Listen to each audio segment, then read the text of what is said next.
let's keep this 100% a buck. Jewish Encyclopedia, they all said, it's hard to say and admit, however, Judaism was actually saved under Islam, under that conquest. They were allowed to practice their religion freely. Otherwise, they were just going to become a tribe. They were able to, where is the Star of David? They were able to have children and they were able to be Jewish. And if you're going to bring up some taxing system, blah, blah, blah, to be honest with you, for me, that's a very small price to pay if I'm able to protect my lineage, my family, and I'm about to live in peace. I'd be more than happy at those times to pay a bit of a tax for my protection as opposed to being completely wiped out. So can you admit the fact that yes, Islam has, that conquest has protected Judaism from being completely extinct because the Crusaders were ready to destroy them? Can you admit that fact and not be so biased and think that everything that has to do with Arabs and Muslims is so heinous and horrendous? That's not true. Absolutely not true. Go ahead, I just want to add a quick point to what Ace said. Just something came to my mind. You know, the Zionist author come economist who was also recently in the news, Tom Friedman. He's an American Jew, also a Zionist, and he supposed the creation of Israel as a Jewish state. So he had said in an interview, you know, in Oxford Union, that if the Ottomans or the Muslims were ruling Europe in the 1930s and 1940s, we would still have 6 million Jews alive today. This is what he said, Tom Friedman. Okay, I just wanted to mention that because just to add to the point that Ace was making. You guys are the greatest supporters of the Jews. I accept that. I support Jews, absolutely. I support everybody. Okay. I added you guys, and in the future, when all things have settled, we'll see who's right. Okay. We'll invite you guys to a room, and we'll have more Iranians there, and then we can have this discussion. Okay. Wait, hold on, Salman, what does it mean? What does it mean to you for what is right to you? What are the two sides? Can you explain this to me? When everything's said and done, what do you think? It's Islam against Judaism. That's bullshit.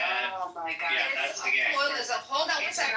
Yeah. Wednesday, give me a second. Hold on, guys. It's colonialism. If that were the case with 1.6, 1.7 billion Muslims and 17 million Jews around the world, it would be 1.7, 1. Whatever billion Muslims against 16 million Jews. That's not the case at all.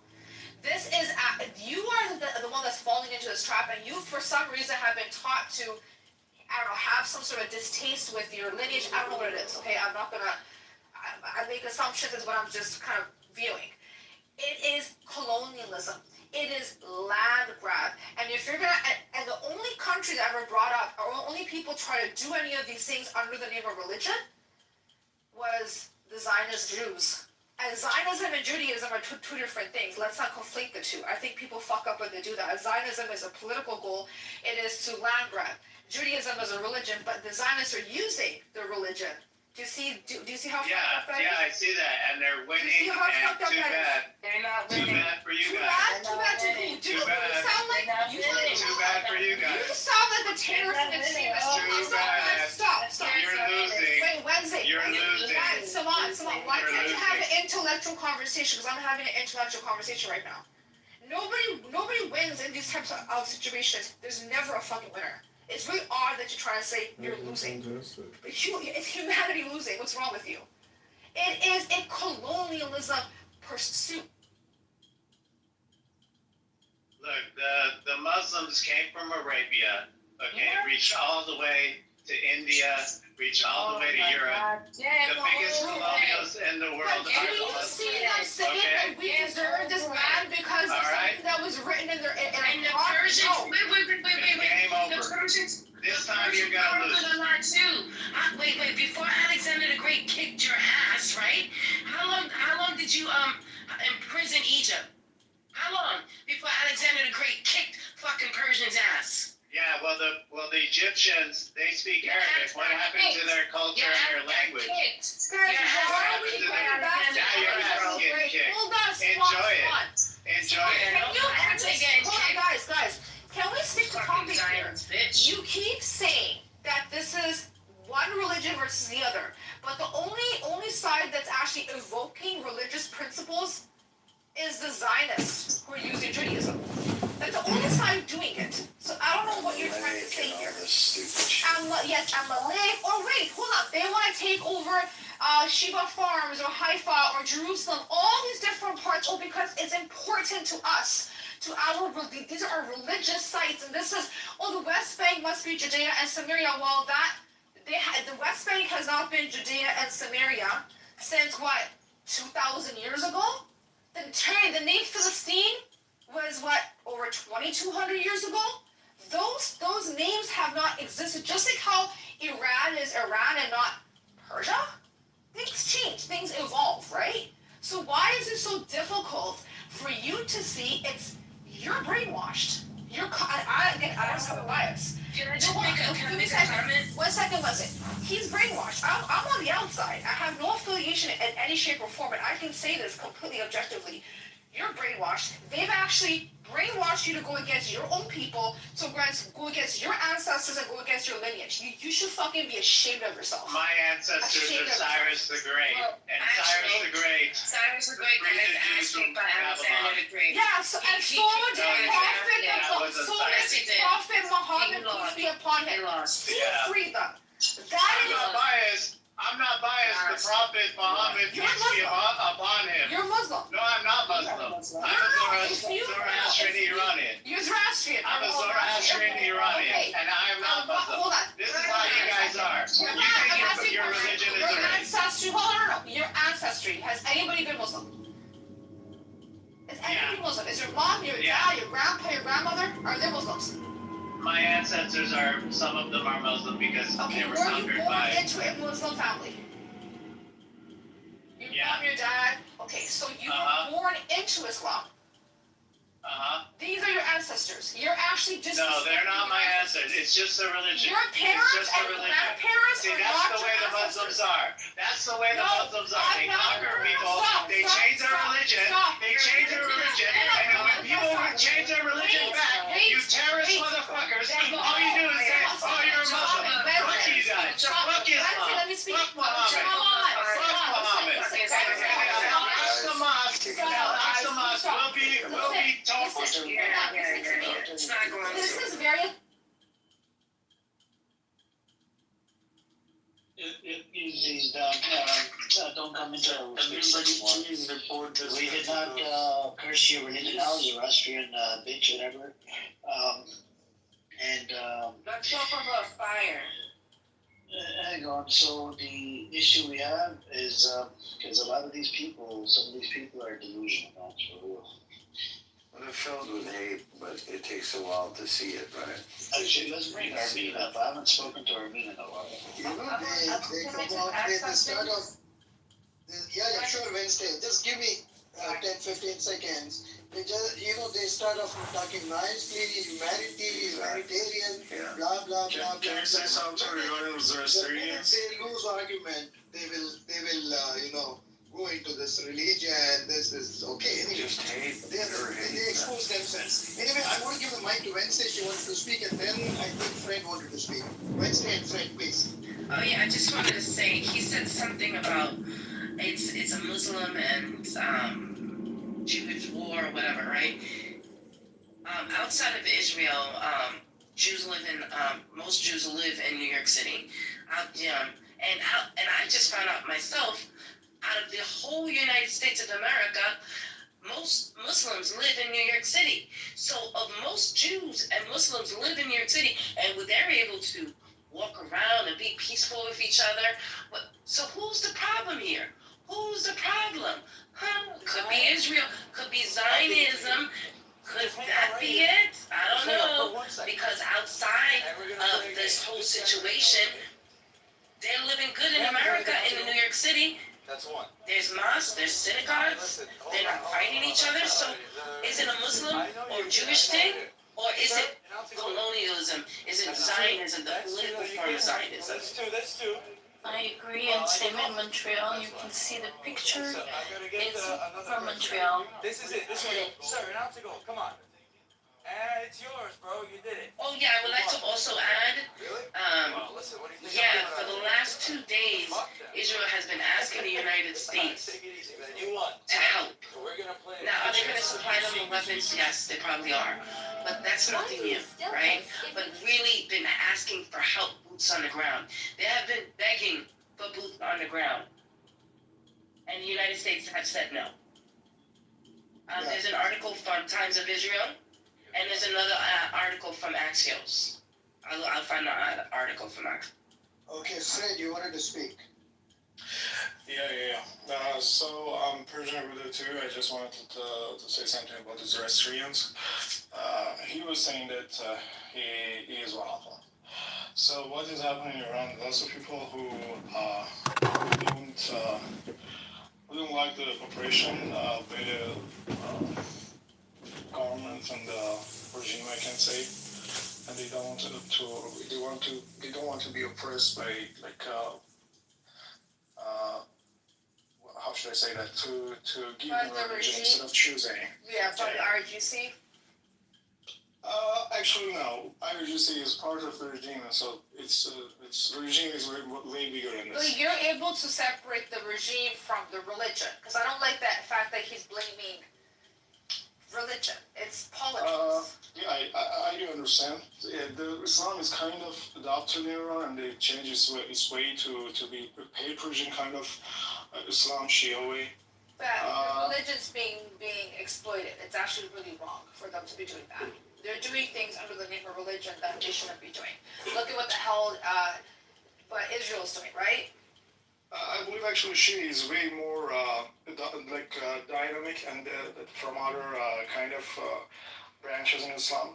So they adopted lots of things like trans sexualism and other things that other Yeah, but kind let's of not get into Islam. religion thing. This is politics. Yeah, I don't want to guys. get Let's not blame religion. Yeah, I don't want to make IRGC and Islam one, IRGC and Iran one, all kind of I Islam agree. this I one. agree. But I want to say that people. Okay, so we have some people that they claim that they're Zoroastrian, and they say that we've been Zoroastrian before Islam invaded to us, and before Arabs actually invaded our country in 1400 years ago. And now I don't want to be a Muslim. I'm a Zoroastrian. So they don't know anything about Zoroastrian, being a Zoroastrian. We have a couple of tribes in Iran that they're living in certain cities like Yaz and part of Isfahan and some cities like this, and they're 20,000, 60,000, something like this, not more. And they're living in peace. They have their own temple. They have their own book or Yeah, something there's like a that. big Jewish community too inside of. We do have, and we had actually a much bigger Jewish community before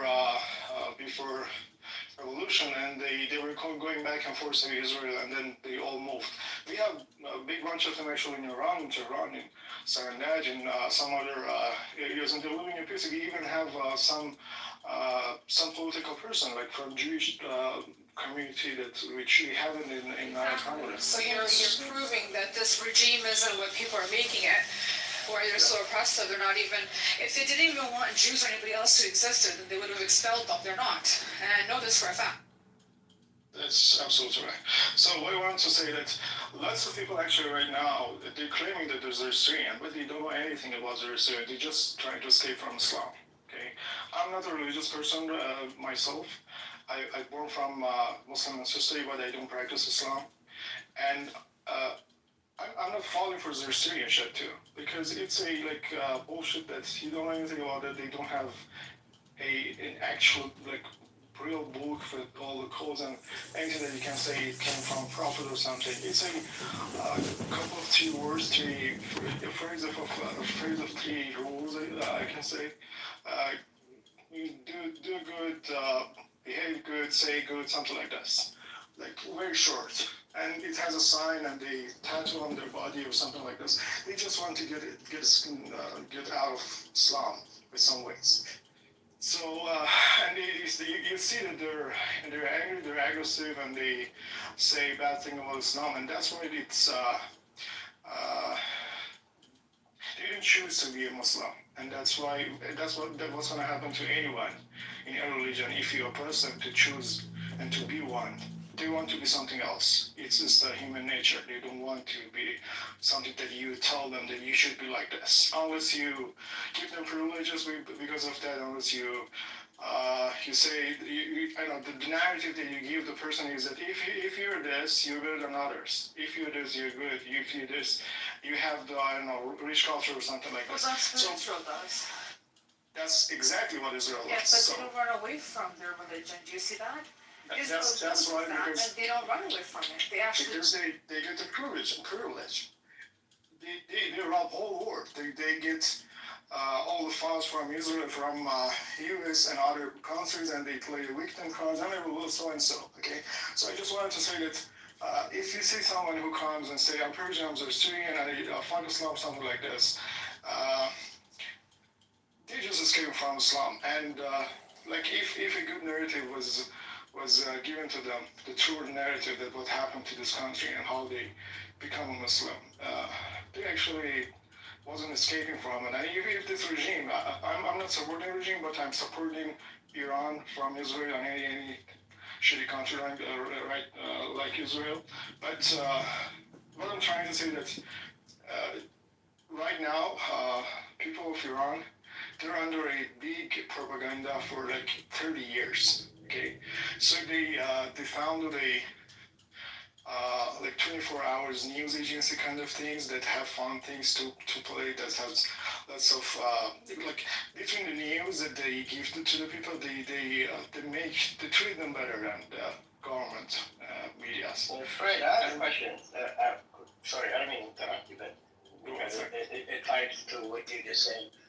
So when October 7th happened, we were talking about more or less about Palestine and Israel.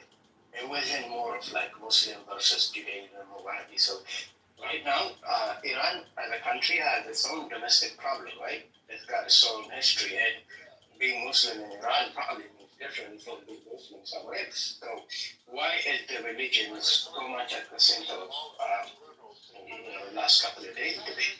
Like I mean, because I feel like as an outsider, we don't know what's going on inside Iran. Or we're not hearing. We're not hearing what's going on. Why is it always quoted by anti-Muslim or pro-Muslim? That's exactly the last part that I was trying to say is what's going on in Iran, what's going on between people of Iran. Because now you find a couple of millions of community in Iran that they fall for the narrative and the propaganda that U.S. and Israel, especially Israel, is managed to play for them, and they fall for it. So we actually had some people in Iran that they're okay with Netanyahu to bomb them, and they just want to get rid of the mullahs. So like not all of the people can distinguish between RNGC, the government, the regime, like differentiate between them. They can have IRGC, but they cannot have mullahs. They can have Iran, but they cannot have, like you can choose between them. If you want to change something, if you want a replacement, you should understand that some people want mullahs. They have lots of Shia. No, I've been busy over here getting some work done. What did you say? Oh, I said exactly what you. Oh, yeah. I think it was like 5 hours ago. I said, Yeah. Why are these called the FBI thing? Am I gonna get into trouble if I am in this room? Like, I got people starting to talk about it. I know, that was funny. We need to get Zach to go in there and talk about Caitlyn Jenner and how if he were to go Caitlyn Jenner's stuck in Israel. I know, but he's trans, so we need to get him all riled up about trans and gay people. Oh, they keep on talking about Zach screwing a tranny. Yeah, I heard him make some really racist remarks, Amir. Really? Yeah, to Indians. He was calling them rat worshipping, devil worshippers and things like that. Very racist against all these Indian people. Wait, which Zach are we talking about then? No, not Zach, not Zach. I'm talking saying My Amir kicked an Indian guy out and was making very racist remarks to Indians. He hates I meant Indians. my friend. Or our, it's so funny, my friend, because people have to talk to him and refer to him as my friend. It's actually quite brilliant. Because you got a guy like Samoon who's saying, my friend. He once said, why am I calling you my friend? You're not my friend. Saman, welcome to Amir's terrorist supporters call the FBI. Saman, are you I was just there. Did you see me there? I think you're talking about the room I was just at. Yeah. Wait, who are you talking to? I'm in another room called Amir's terrorist supporters, and I'm talking to Yakov and Saman. Oh, but what other room are you talking in? In a separate room. It's called Amir's terrorist supporters call FBI. Oh, you can cross-talk the rooms? Yeah, there's no like feedback or anything. Oh, you have two phones? Yeah. Okay, I see. And the output of one phone is going to the mic of another. You speak Farsi, Saman? Yes, I do. Delambara khelitain shode.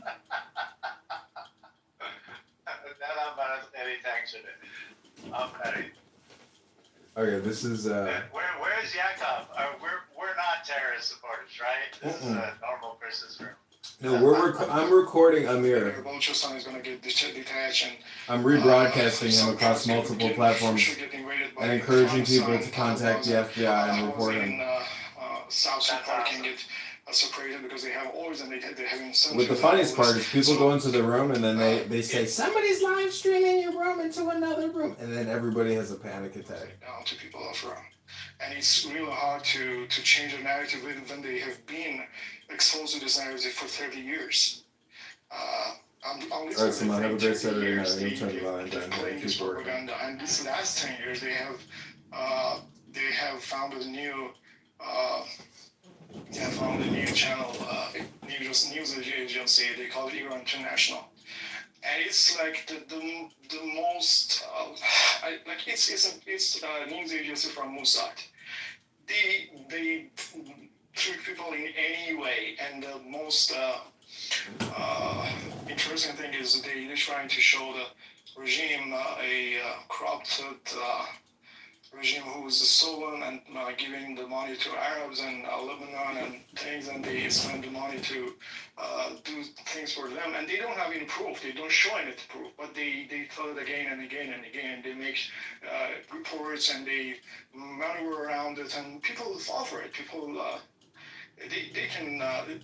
And the problem is that the other narrative is not strong for them to be able to say, okay, no, you're lying. So they fall for their for Israeli propaganda. And I do believe that the same propaganda for each country exists, for Iraq, for Lebanon, for other countries, and they have their separate and independent narrative for each country to not let them to be united and to grow. Actually, they want to get people to follow in the regime change and I don't know, domestic wars and something like what's going on in Syria, for example. They planned this for years and they do it. I believe it's and I guess Wednesday was talking about. Israel back in the U.S. Yes, I got out of Tel Aviv. Yeah. Iran. What's that? Yes, So Wednesday, I got out of Tel Aviv. Iran. Oh, that was fine. So Wesley was saying that Israel is begging U.S. to join the party, and that's true. And I believe it's Israel actually has planned this. Israel actually brought Iran to a negotiation, kind of inside quotation. That plan to be failed because they wanted to say, okay, we wanted to negotiate and make a peace, but Iran wanted to do it, so they had to invade Iran. Unfortunately, it's very sad for me to say this, but it is planned. It is planned to be out. What's the latest news? Anything going on? Any updates? Yeah, what's going on is that Iran has done like at least 10 waves of missile attack to all parts of Israel, and they were half successfully, and they've done a lot of damage. At the same time, Israel has done a lot of terror attacks in Iran. They have killed a lot of scientists, a lot of RGC hits, and funny thing is that they actually they can do it with F-35s, but they do it from Iran, from the people that I just talked to you, the Mossad commando. They do it fall into the outside of Iran, they fire missiles? No. They from Tehran. There are some videos that the small short range missiles launching from Iran, from like 2 street or 2 block away, and they hit other parts of Iran. And You mean there's people? What do you mean? Like there's people on the ground? Yeah. Firing? Yes. You can find videos and. And the Iranians have not been able to find these people? They actually claim that they have found a couple of group of these people, but lots of them have situated in Tehran and big cities, and because of what's going on in Iran, what people actually the government doesn't have all the people to each side, and it's really hard for them to ask them to spot them and let them know where you see them. It's a big country. Iraq too, right? What do you mean, Iraq? I heard there were some drones launched from Iraq. That's towards Israel, but Iraq has been used for F-16, F-15s to fire their missiles into Iran. They have done some attacks with F-35s, but Iran claims that they shot down a couple of F-35s, and sounds like they're not bringing F-35s anymore.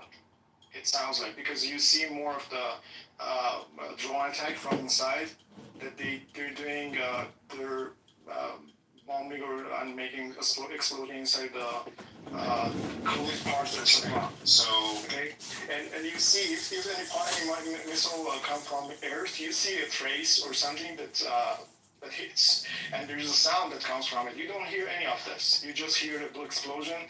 And now, recently, actually today, there's a footage that comes that you see a trace that starts from the city and comes to the city. Like. So how much do we know about this? How much do we know about the Iron Dome, man? But yesterday I saw a video saying that the Israeli equivalent of Pentagon, somewhere in Tel Aviv, got hit, and they were playing the cameraman. Yeah. Can't record this area, so it was like half of the building was gone, right? So, and then I heard like, so the success rate is like 97% or something. Depends on the missiles. You can't say that. No, I'm saying, I'm only going by the news that I heard. It's 90, not 97. So even if you're not okay, 90%. I have one question. Hey, Frank. Somebody was talking and he just interrupted. What the fuck? I was in the middle of asking. Oh, sorry, I didn't hear you. Why are you Listen, talking? Amir, don't be rude. It Okay, happens wait up, sometimes. let me finish my question. Amir, don't be fucking rude. Sometimes people don't hear each other. Just be respectful. Right. Hey, why you always I think it would. Fuck you. Why you always talking like this? Amir, sorry, don't get started, guys. Just Shut please up, be man. respectful. Sorry, brother. I'm on your side. Don't mistake. Shut up, man. Don't say fuck you. You don't know me, man. So my question is, if they say 90% success rate, and how come they're like, military headquarters get hit? You know what I mean? Like, if the Iron Dome is that good, how come their military, like that's, if they're not supposed to be the most protected area? Are we not getting like any media that actually covers? It's protected against traditional military, like missiles, but Iran is, I think, the first country that actually used missiles as a first-line defense. So they've really worked on how to get around a nation's air defense system, which is generally, it's generally the other way. It's generally the fighter jets. Air defense systems are made for fighter jets, and fighter jets are made for air defense systems. So the way Iran is doing it is a whole new doctrine. So that's not the case for IRGC Hayes that got for the first hours of this war. They didn't got hit by missile from any. Even though there's a cyber attack though. That's a drone attack from inside. That's what. No. Cyber attack. They first Israel. This came out. Israel launched a massive cyber attack that neutralized most of Iran's air defense systems for 8 hours. Okay, but that's not how they got rid of IRGC Hayes. So that's what I'm trying to say. Yeah. So they had them gathered together for a meeting, and they killed them all inside the meeting. And they killed lots of nuclear scientists inside their homes by drones that are attacking their homes and exploding the whole building. And just 29 kids have killed the first night. 29 just killed, kids. Okay, and so that's they got cyber attack to the air defense, and they hacked it, and they invaded the airspace. That's true, but that's not how they got rid of the IRGC heads. They actually. They get them together in one place. Somehow they knew who was this place, and actually they managed them to get to this place, and they bombed them, and they got killed all at the same time. That's what I was wondering. We were wondering actually that night, where they destroyed whole buildings, and that was through missiles. But then there was a building where only the top floor was destroyed. And you can't do that with an F-15, F-16, F-35 missile. It's too powerful. It's not going to take out just the top floor. So, then it was probably a drone that was launched, and it took out that top floor. That's absolutely right. You know what I'm talking about? The top floor, the first night. Yeah, that's absolutely right. And they actually. So I don't want to just go through what each side claimed, but all those houses, they were mostly for scientists, and they claim that these houses are the most expensive houses, and it's like fortunately blood to live in them. But it's not true. Tehran is full of these kind of towers, like 8-10 stories, and they were like regular nuclear scientists of Iran that were sitting, and they got killed by all the families and neighbors, and some buildings actually came down. The whole 10-story came down too. Yeah, I would think that the buildings that came down, those were missile attacks from the fighter jets. I don't believe so, because there was nothing recorded as a trace. Because if a big missile come from 60,000 feet above, it makes a hole, and then some parts of the missile you can find at the end, and the booster part you can find somewhere else. Nothing has found. That's why. Yeah, you make a good point, because a lot of you're not the first one on here from Iran. Well, I don't know if you're in Iran. Iranians in Iran on here and online are saying they hear the explosions, but they don't see anything in the air. They don't see anything, any incoming missiles, nothing. They just hear the explosions, which I found to be weird. But if it's an inside job, they're probably planting bombs and launching short range. Let me change my picture. You can see one of the trucks that they got facilitated with something that you see that happened to Russia, that they got rid of the bombers. Something like this happened in Iran. They found one of the trucks that they got somehow modified to be able to do that. Let me change my picture. I remember that. That did come out. By the way, Kathleen Jenner is drinking wine. Of course. Of course. Picture? That's hilarious. Ridiculous. Did you see Kathleen Jenner? And he's not saying anything. Yeah. Caitlyn, we will, of course. We will prevail. With the laptop. And in Tel Aviv bomb shelter amid Iran missiles. I actually saw right now, according to Times of Israel, which is a Zionist source, take it with a pinch of salt. They're claiming that they attacked the northern side of Tehran, the oil fields. And that was the one thing I actually remember. You know when the 7th of October happened? So some of these idiots are Zionists. They were blaming Iran. I knew it wasn't Iran, right? And the guy Nelson Apega that used to host big rooms on this app, 1,000, 2,000 people, right, in his room. You know what he was saying? He's like, yeah, they could blow the shit out of the oil refineries and get it over with inside Iran. So now I think that's what Israel is trying to do. But then at the same time, Israel will get I think they will get a big smackdown. Because you know what I think? They would have done it by now. If they could, they would have done it, Amir. And Iran has come out and said that their oil tanks, or the reserve, the big tanks that they have oil in, they haven't had them. They've had very little oil in them for just this occasion, in case Israel or anyone else attacks. They might have the tanks underneath, inside, like inside under the mountain or something. Well, they said they don't have very much. The ones on the surface, like for commercial use, they don't have very much oil in them. So if they're attacked, it won't be a major issue because there's not much oil. This is before all this went down. I don't know when they started doing this, but they started doing this before. I'm thinking if they were to shoot about 100 to 200 hypersonic missiles.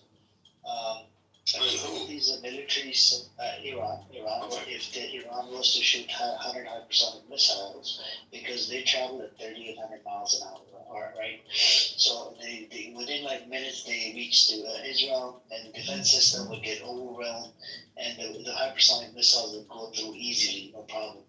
But if they were to do 100 at a time, I think that probably one day we finish all the military side, all the side. They're not wanting it to finish in one day. They don't want that. Iran doesn't want it escalated because they want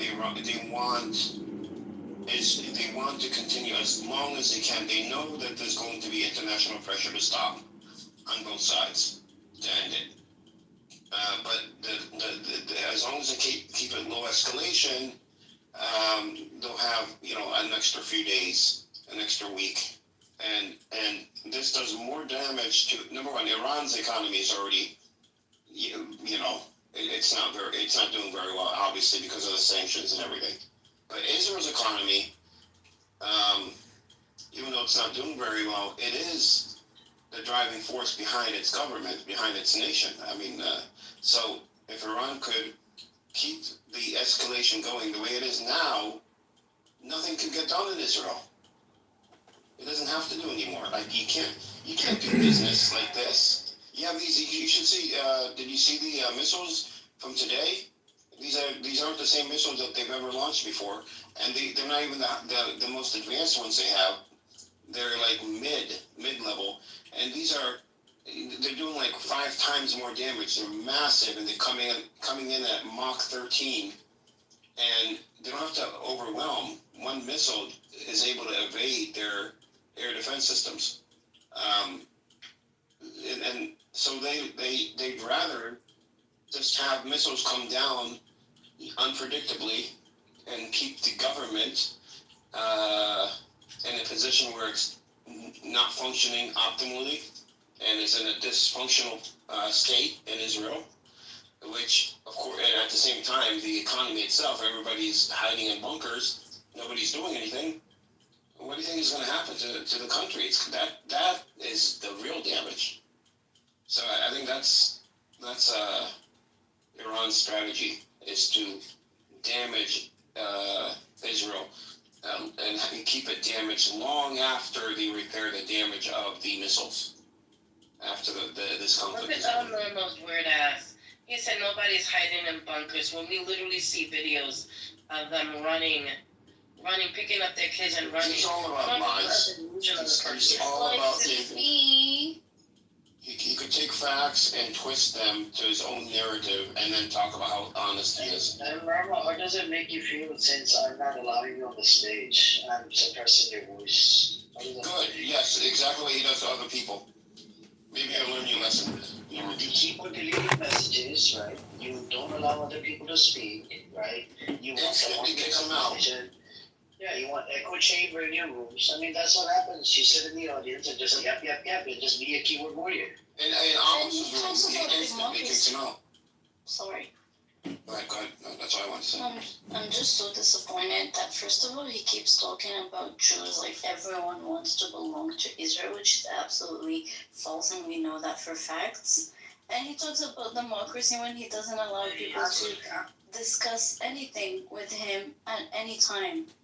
MG anymore. And Norm, I caught how you tried to cover up for Ariel when he lied and said he caught a flight to Tel Aviv when the airport is closed. I was born at night, Yeah, but they not said last they night. won't be able to have. They said they won't be able to have Tel Aviv. airport. Yeah, they won't be able to have their airport running for a couple of weeks. So they hit the airport then. Apparently, but they don't want to stay yet.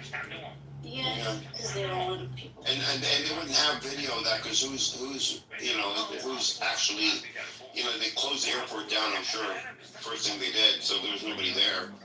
And it's not like people live, if you live close to the airport, I mean, it's still probably a couple of kilometers space between the airport and residential areas, so you wouldn't have people with cell phone cameras like you would in Tel Aviv and northern Israel and all of the other places that were hit. Because there's tons of videos out now. Where are you seeing this video? Mahmoud Aouda, he's a 48 Palestinian. I don't know if he still lives there or not. He's I think his live stream is still going on. He's been doing like 6-hour live streams since yesterday, and showing everything. As things are landed, he gets the videos. He shows the videos, both in Israel and in Iran. So that's how. And so he gets them from X, probably. So. They're out there. There's a ton of videos out there. And there's even videos of the same detonation or same landing of an Iranian missile from different cell phones, so different angles.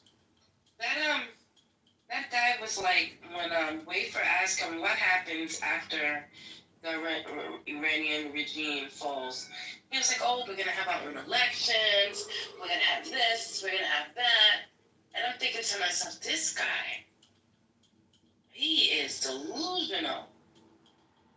He is delusional. Did you notice the United States of America? Those two people came in after Yael?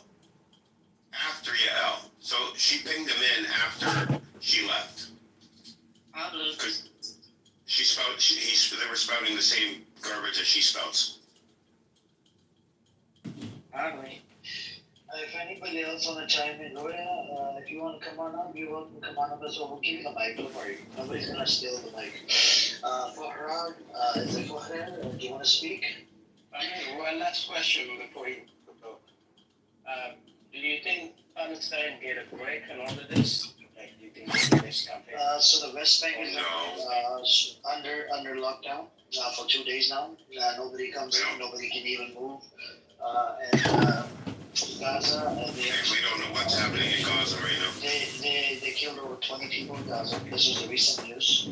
Same thing at the aid place where they're getting the aid, and nobody can leave the aid place. But this was reported in Al Jazeera. This was a recent news. I heard the aid's going to resume tomorrow. They killed people where they were getting flowers today, and apparently the only way to help them is to buy eSIM cards, so, yeah. So that's where we're at right now. Farhad, do you want to speak? Hello, I do. You want to speak? No, I'm going to Okay. I mean, do you support Israel or Palestine? Or Iran? Who do you support? What did you say? I can barely hear you. Close your mic. What did you say? I can barely hear you, man. Okay, is it audible now? Am I audible now? Yes. I don't give Roya. Sometimes it happens, and then I moved him down a couple times. The guy that insulted the song. I think I'm driving right now, so maybe that's Okay, but after you have witnessed and learned about this conflict in Palestine, Israel, Iran, what side are you coming from? Do you support the Palestinians? well, I still have ambiguity on this, but yeah, like I lean towards Palestine on this issue. Where do you have a problem with the Palestinian men? Sorry, didn't got you what? Where do you have a problem with, like, which the Palestinian narrative? Like, where do you have a problem? No, I don't have a problem with Palestinians. I have a problem with Israelis. So yeah. You said you had ambiguity, so Yeah, so I said I lean towards Palestine. Maybe it is because of the, my religious. You will lean religious? Are you Muslim? Yeah. Okay. I mean, if you have questions and understand, we have a Palestinian here. We got two of them. And you were not Palestine. Hey, Palestine, I didn't know he was in the room. Hey, Palestine. Assalamu alaikum, sorry, I didn't speak at all. Hi, everyone. Assalamu alaikum. Alaikum salam. How are you today? How's life over there? Is it under siege? How are the Israelis treating people? They actually came into my village earlier today. They did? Yeah, that was mad. Isn't that strange that you have a very quiet village? Yeah, this is a very quiet village, but they keep on coming, like, on occasions to scare us. That's a scare tactic, basically. That's what they do in Colombia, where I'm from. But they do it all the time. Like my cousins. Oh yeah, in Colombia all the time. Yeah. Two of my cousins, they're in their 40s. Their sons are in Israeli detention for, I don't know, over a year now.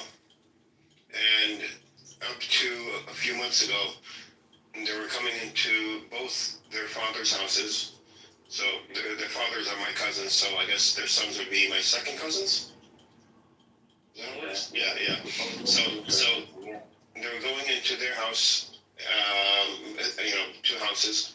They were trashing their houses every 5 to 15 days, so you don't know when they're coming, and beating the shit out of my cousins. Every 1 to 2 weeks, 3 weeks at the most. But it was a routine thing for, I don't know, like 8-10 months. They were doing it, and I was trying to get them out. I could imagine what they do to the women. They probably rape them. Well, not in front of. Well, it's not the women. Well, women in prison, in detention. Yeah, but it's the, and this has only come out recently, and this is something the Palestinians have not talked about because of our society. But the girls that and now there's vans that pick up children to go to school, for the most part, right, Palestine? I can imagine. They're a disgusting society. Well, before the bans, up until the late 2000s, kids walked to school. And little girls, 8, 9, 10 years old, were routinely sexually harassed by the soldiers.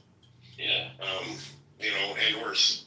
I mean, this is something that wasn't talked about at all until the last year or so. So I'm glad Palestinians are more comfortable now to speak about that. That's been happening for generations. So if you can imagine, school girls that went to school and were harassed or worse by Israeli soldiers, grew up, got married, had children, had daughters, and then those daughters, same thing happens to them. Yeah. There's no words to. My cousin himself is a detainee. He's a prisoner. He's been a prisoner for now it's almost 2 years. It's like, Anxiety. I don't care what anybody says. and they say, oh, we only have 200 detainees. 146 detainees. That's all we have. How is it that every Palestinian I come across in my family, there's multiple detainees? Palestine here has a cousin that's detained. What are the chances of, if there were 146 out of 5.5 million people, what are the chances of the two of them being right here in this room, in Amir's room right now? That have family that are detained. If that's the case, we are so goddamn unique. If that's exactly. We are so lucky, or Amir is so lucky, which I don't think he is, because Amos is more handsome than he is. But either that, or maybe it's not true. Maybe there are tens of thousands of people that are being held in detention for months to years, and maybe that's the truth. Yeah, including children. Yeah, 12, 13-years old. Yeah, I'll tell you, this is how they Palestine. Who was that girl with the blonde hair and blue eyes? She was a teenager. She came from a family of activists, and she was a teenager. She's famous for being an activist. I think she went up against a tank when she was a little girl or something. Yeah, that's true. And she got arrested. I don't if it's, did she have blonde hair? Yes. Yeah. Yes, okay. Yeah. They wouldn't arrest her for the longest time. Why? Because she had blonde hair and blue eyes. That's what they said. In the early 2020s, that's what they were saying, that they weren't arrest her because she has blonde hair and blue eyes. And then they finally arrested her, I think after October 7th. Was it Tamimi? Her name Tamimi? I don't remember. Maybe it's... I just remember the blonde hair, blue eye part, meaning why the Israelis were not arresting her. It's because she was too white, and that wouldn't look good for the Western audience. And I was like, what? That's the level that they're thinking at? Of course it is. That's why they're dysfunctional. You can't run a country like this. You can't. I don't think it's and later on they're gonna claim they're the victim. I've been all over social media on the left leaning, right leaning, in the middle, and everyone is saying the same thing. Don't bring us in this war. A lot of Americans are saying, don't bring us into this war. Don't bring us into this war. We don't want it. Yeah, this is unique because it affects oil and it affects rich white people. So I don't think the U.S. or anyone else would come into this war besides Iran and Israel. And I believe Iran and America have an understanding, or Iran and the West have an understanding. If you don't get involved, we won't destroy all the oil facilities in the Middle East. But isn't Iran already speaking of there's a trade route that's very crucial. I forgot the name of it. The Hormuz Strait. Yes, they're considering closing it. Would be it's a tactic. Yeah, well, I think that's a rumor. I don't think they're closing it. I don't think they're considering closing it. I've seen that too. No, what I'm saying is tactic. You get what I'm trying to say? Oh, they can, yes. 20% of the world's energy flows through that. Even if they don't do it, it's just rumors out there, right? Just the rumors. Have spiked oil prices. No, but it's enough to make people who are invested, the West, us, our governments, they're going to make measured decisions, even on a rumor. Well, yeah, the strait, 1 out of 5 gallons or barrels of oil flow through the strait. It's a narrow strait too, very easy for Iran and it belongs to Iran, and it's very easy for Iran to, and they've already mined it. They have their submarines. They have mini submarines. They've mined the whole thing. Doesn't it connect different other regions of the world? I think it Yes. is. Yeah. Yeah, but for oil, mostly is what it's for Oh, oil and and also for gas. goods. That's another. Yeah, but Iran is not going to do that unless US get involved. That's Yes, exactly. If the U.S. gets involved, but that's what I'm saying. Because this affects rich white guys, rich old white guys. I mean the futures and commodities speculators, those that corner the oil markets. You know, the institutional buyers, pension funds, insurance companies all over the world, especially the Western world. Because it affects those, rich white people, then this is what makes what's happening different, and this is why I don't think the U.S. would get involved, because it affects rich white people, or I should say, old rich white men. and it's if it happens, then it's not just US or any other country's problem. It's the whole world problem, and especially the whole Arab world's problem. Listen, I don't want this to happen. If that happens, it is our problem. I mean, we will suffer direct consequences. Yeah. No, The world will suffer. Yeah. We will suffer. And Big no, time. even China. You think of believing it? Most of the Persian Gulf oil goes to China, and then the whole world needs to find a resolution for this war to stop us. Yeah. But this is the last thing that Iran is going to use, because we are far away from that point. We are now, if you don't help Israel, we can crush Israel easily. Like if in 2 weeks, easily raise a hand up. That's it. Yeah.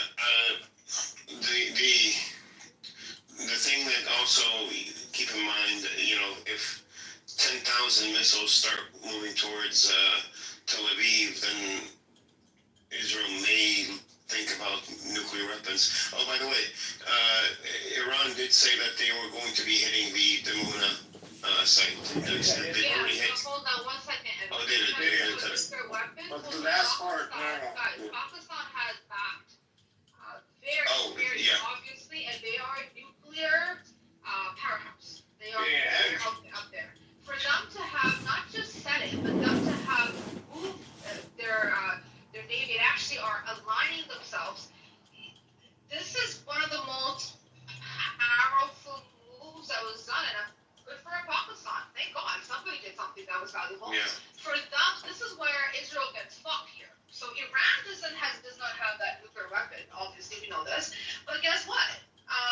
Pakistan does, and they have multiples. They actually have more than what India has in stuff. They actually have quite a. If you actually look at the top 10 militaries, I was actually pretty surprised to know that Pakistan's up there actually, despite their economy and all of that. Not being the best. Oh yeah, no, they're very good. It's ferocious. Their Air Force is untouchable. This is pretty much why India backed the fuck up, because a conversation about potential nukes came in.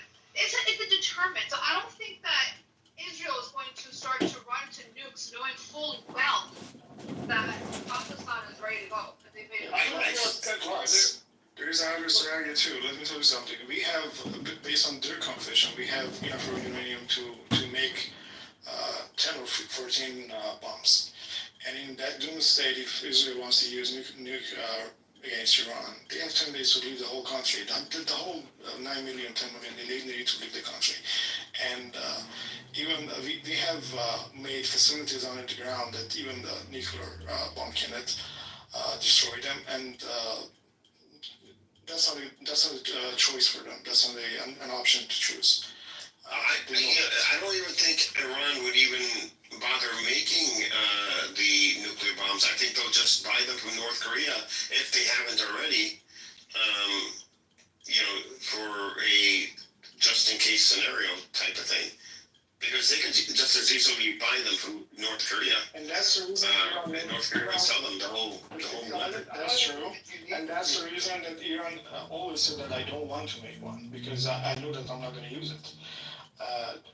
We want to make deterrence. That's why we made all these missiles. but we're not going to have that because we don't want to use it, and that's not an option for us to use. And no one wants to use it against another. They tell us that they want to make we want to make it. Like in each way that you name it, we announce that we don't want to make this. And you can have the full inspection, full supervision on our facilities, but they want to make a scenario that you want it. And when they control the narrative, the whole don't put me on the meat. So even at 3% enrichment, Iran won't give up. And I was looking at why. If you look it up, the amount of scientific innovations that Iran has made in medicine, X-ray technologies, nuclear medicine technologies, and other industries that aren't even related to nuclear, like civilian, commercial, consumer. The amount of innovations that they have made is, it's staggering. I was really shocked. At 3% enrichment, they are doing so much R&D at the universities. And I can understand why Iran would not want to give even the 3% up, because it brings so much to their economy, so much to their universities, and so much. Do you know that they have 2 new methods of killing cancer? Through it came directly from their nuclear program. That's all true, but let me tell you another story. So we gave it up one time. Okay, 10 years ago when they signed JCPOA, we kind of kept all facilities, but we blocked down everything. We blocked down enrichment. We just kept a experimental under supervision, everything that was for some universities or something. And then Trump got out of it. And we did all this because we wanted to be a normal country, and we wanted to get back to the world trade. We wanted to get connected to World Central Bank and everything. Like, we were under the most restrictive sanction between the whole countries, like in the world. And we signed a deal with U.S. during Obama to give it up. That's what they wanted. But then Trump came, and Netanyahu blackmailed him probably by Epstein files, and he got out of it. This is something that we've done one time. Yeah, enrichment is. Don't you think the strategy now, when to wind down this conflict, that the Trump would have the excuse, and would have to actually be a lot more flexible with the demands and allow 3% enrichment, allow Iran to keep its because they wanted Iran to get rid of its missile program, to keep its missile program, obviously because they were already attacked, so they have proof that they need protection, and if they want the war over, and because it is affecting global, like the markets. It is affecting the markets. The markets have gone up. You're saying that Trump agreed with 3% enrichment? No, he didn't agree. He did it first, then he took it back. Yeah, that's exactly what happened. Mm-hmm. So, but to end the war, though, now Iran has more leverage, and I think that this is only my theory, that he would be forced to give her, and it's not really forcing because he doesn't really care either way, but he would be forced to say, okay, Iran could enrich to 3% and be able to tell the Israelis, it's your fault, you attacked them, so we have to give in on some of these demands. And make it. That was all. And then he'll say place. Like he'll be like, yeah, listen, they attacked, and I had to allow them to have some enrichment capabilities. Because Israel attacked, It's Israel's fault, not mine. And I got the best deal I could under the circumstances. I brought an end to the war, and I got this deal done. I don't see any future for this unless this war goes for at least 6 months. Then they can jump in and they say, okay, I stop Armageddon scenario by letting them have just 30%. That's the scenario for after 6 months, not just 2 days. So if he wants to do this, first of all, he needs to supply Israel to feed its air defense for 6 months or something like this, and that's something that I don't know. It's cost a fortune for US to supply this. But you think this will go on for 6 months? No, I'm telling you that the scenario that you're saying that Trump interrupts the war with this excuse and let Iran have this. It's not going to happen unless this war goes for 6 months. They're not going to jump in after 2 days and say, okay, we're going to let you. No, but a week or two would be long enough, I would think, to end the war. Because I didn't get that, sorry. I think a week or two would be enough for the U.S. to come in and broker a ceasefire agreement. But I don't see this coming. I see another way that U.S. brings its navies and stop them a couple of hundred kilometers away from Persian Gulf and start shooting exactly same like what happened in Yemen.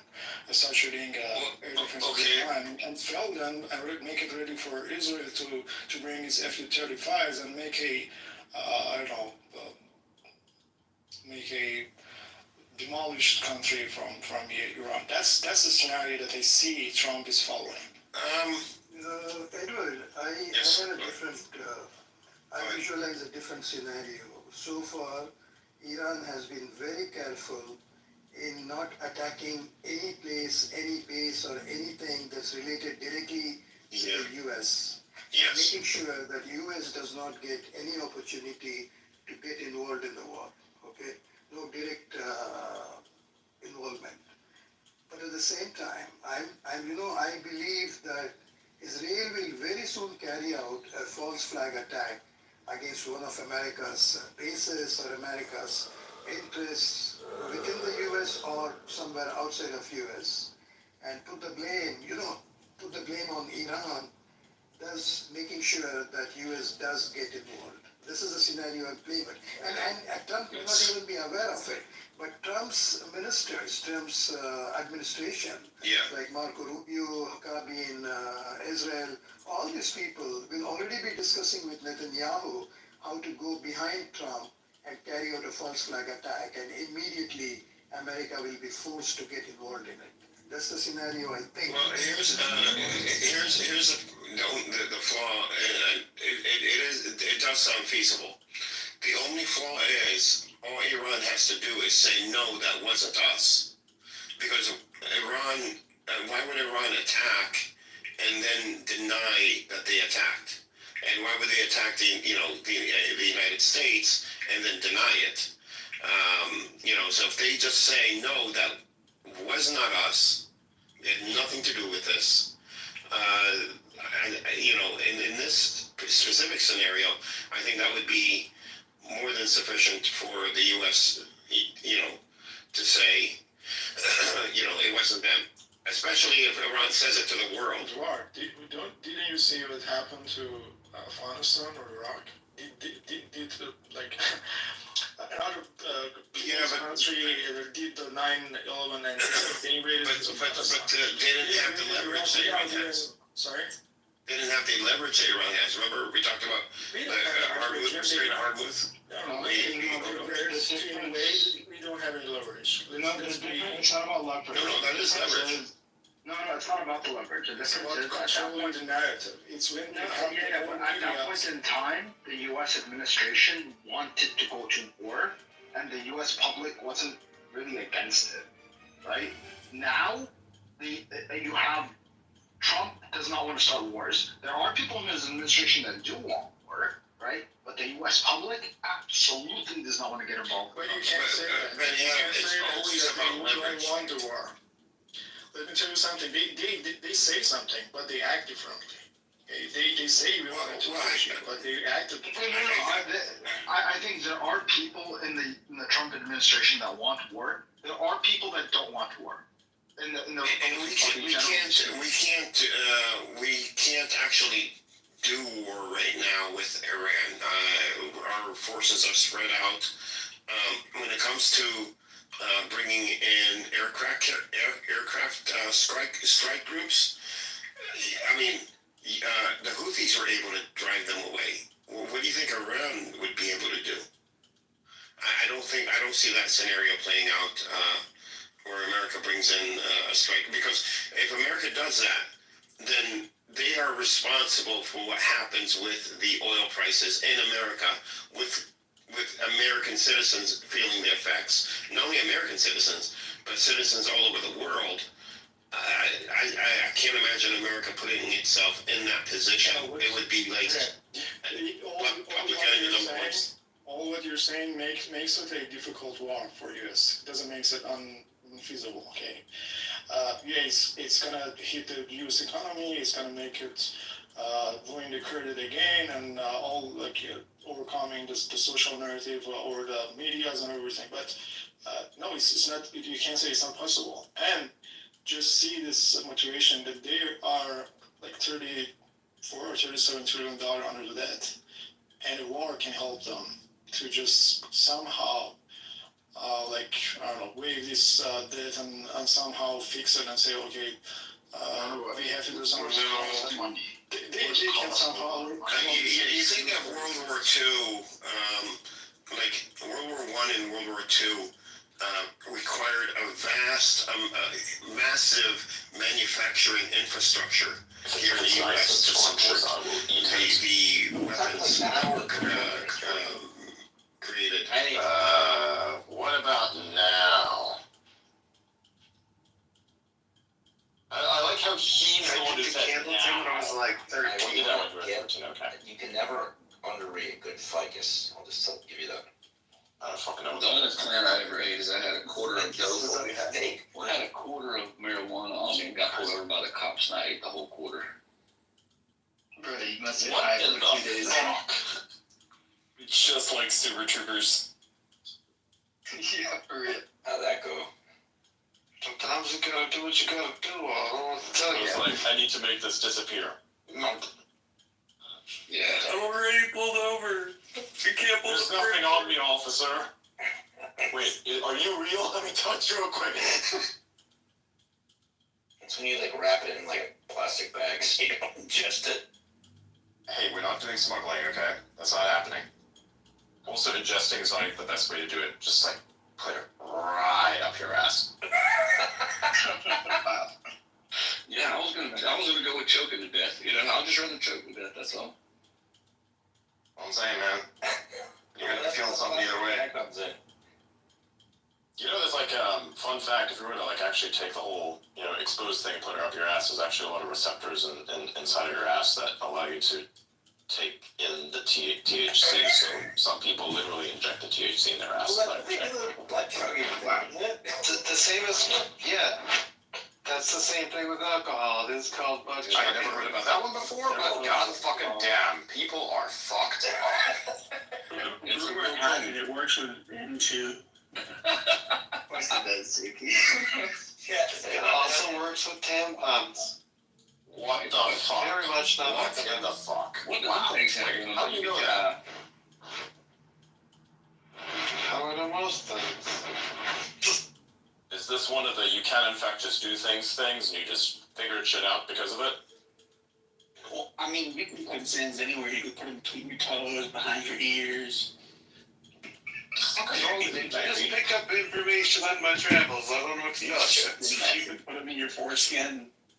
Have you done this? He's walking in his cock. Jesus Christ. Yeah, I feel like he has done this. He's the type of person who will just do things I don't even want to ask. No one would just say that, right? Cock and lock, the new dance craze sweeping the nation. I may or may I'm not. so locked in. Every part of my body is locked in that any is somewhat representable on the internet in some way. I think that's probably what Jeff Bezos did before he sent that massive dick pic on Signal that got leaked. Real thing. Real thing that actually happened. His dick pics out there on the internet somewhere. People find that an insecurity of some sort. Personally, if there was something about me like that leaked on the internet, I wouldn't care. He just hired someone. Now I know it's only a matter of time before somehow it finds me through no effort of my own. At some point in my life, I will, at my prime, 3D scan myself. I'll probably like have Synthetica do the cloud point thing for me. So he's gonna know everything about me in that regard, and he's gonna put that shit on the blockchain with me. So everybody's gonna have a fully naked Adrian on their fucking computer if they download the Bitcoin blockchain. Cause fuck you. That's why. I'm ready to Yeah,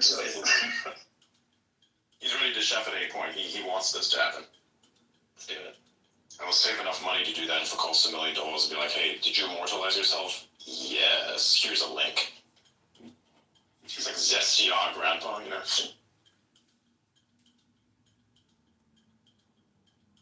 What's the greatest thing you did in your time?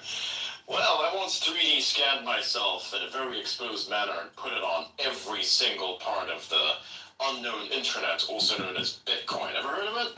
Yeah, you run a node too, don't you? I'm in your computer in ways that you can't even begin to imagine. You're gonna have to delete all of Bitcoin to get rid of me. Good luck. I'm gonna be there even with a fork. There's nothing you can do about it. Immutable. Yeah, your balls will be immutable. Not just my balls, everything. True, too. I'm gonna probably put out the most ridiculous bullshit pose ever, and it's gonna be like, what the fuck? I'm gonna become the Overwatch Mercy character model for like whatever that's gonna be at some point in the future. Just please don't use me for anything too fucked up. I don't give you permission to do that. But if you need open source assets for human representation on an alien planet, I'm open to it. So, hologram my shit. Human culture. Yeah. Fucking Terminus, bro. Naked Adrian Terminus. Let's fucking go. 2059.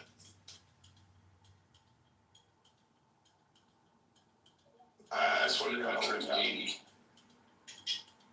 There's a dick on the moon right now. There's a dick on the moon, by the way. It's a little piece of metal with a little dick engraved on it. It's on the moon right now. Okay. I want at some point. Yes, that's true. Go look it up. Also, they say it's not a dick, but I'm like, you look at it and you're like, it really much so is. Yeah, it very much so is, yeah.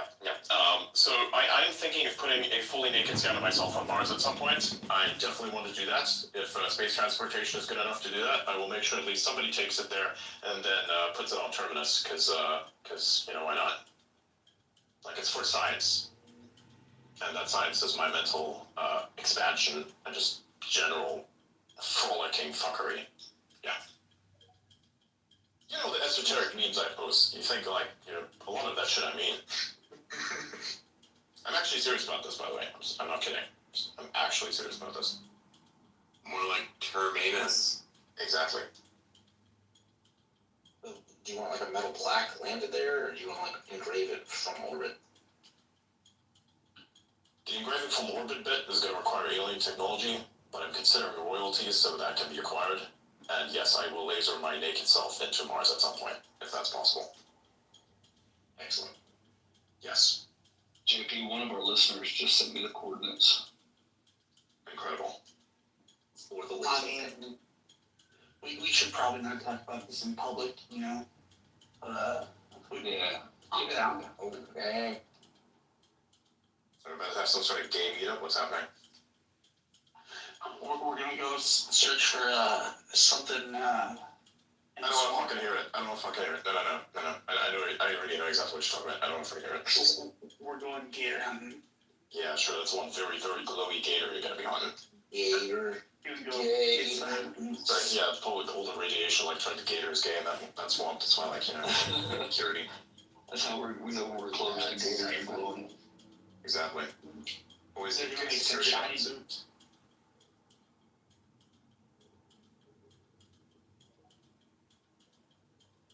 Much better.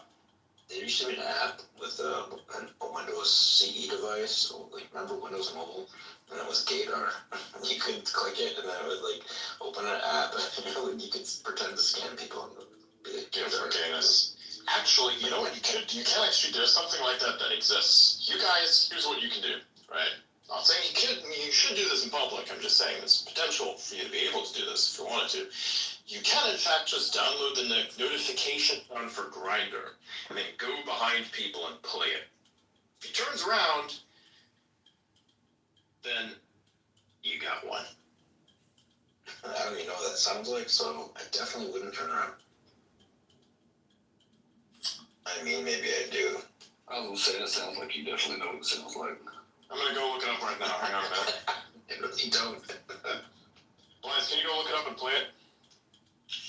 Sure, yeah. We're gonna like activate Gator on the space when like somebody's fucking mom in the room turns around. It's like, what the fuck's going on here? What are you into, actually? So if you hear the sound and you recognize it, raise your hand.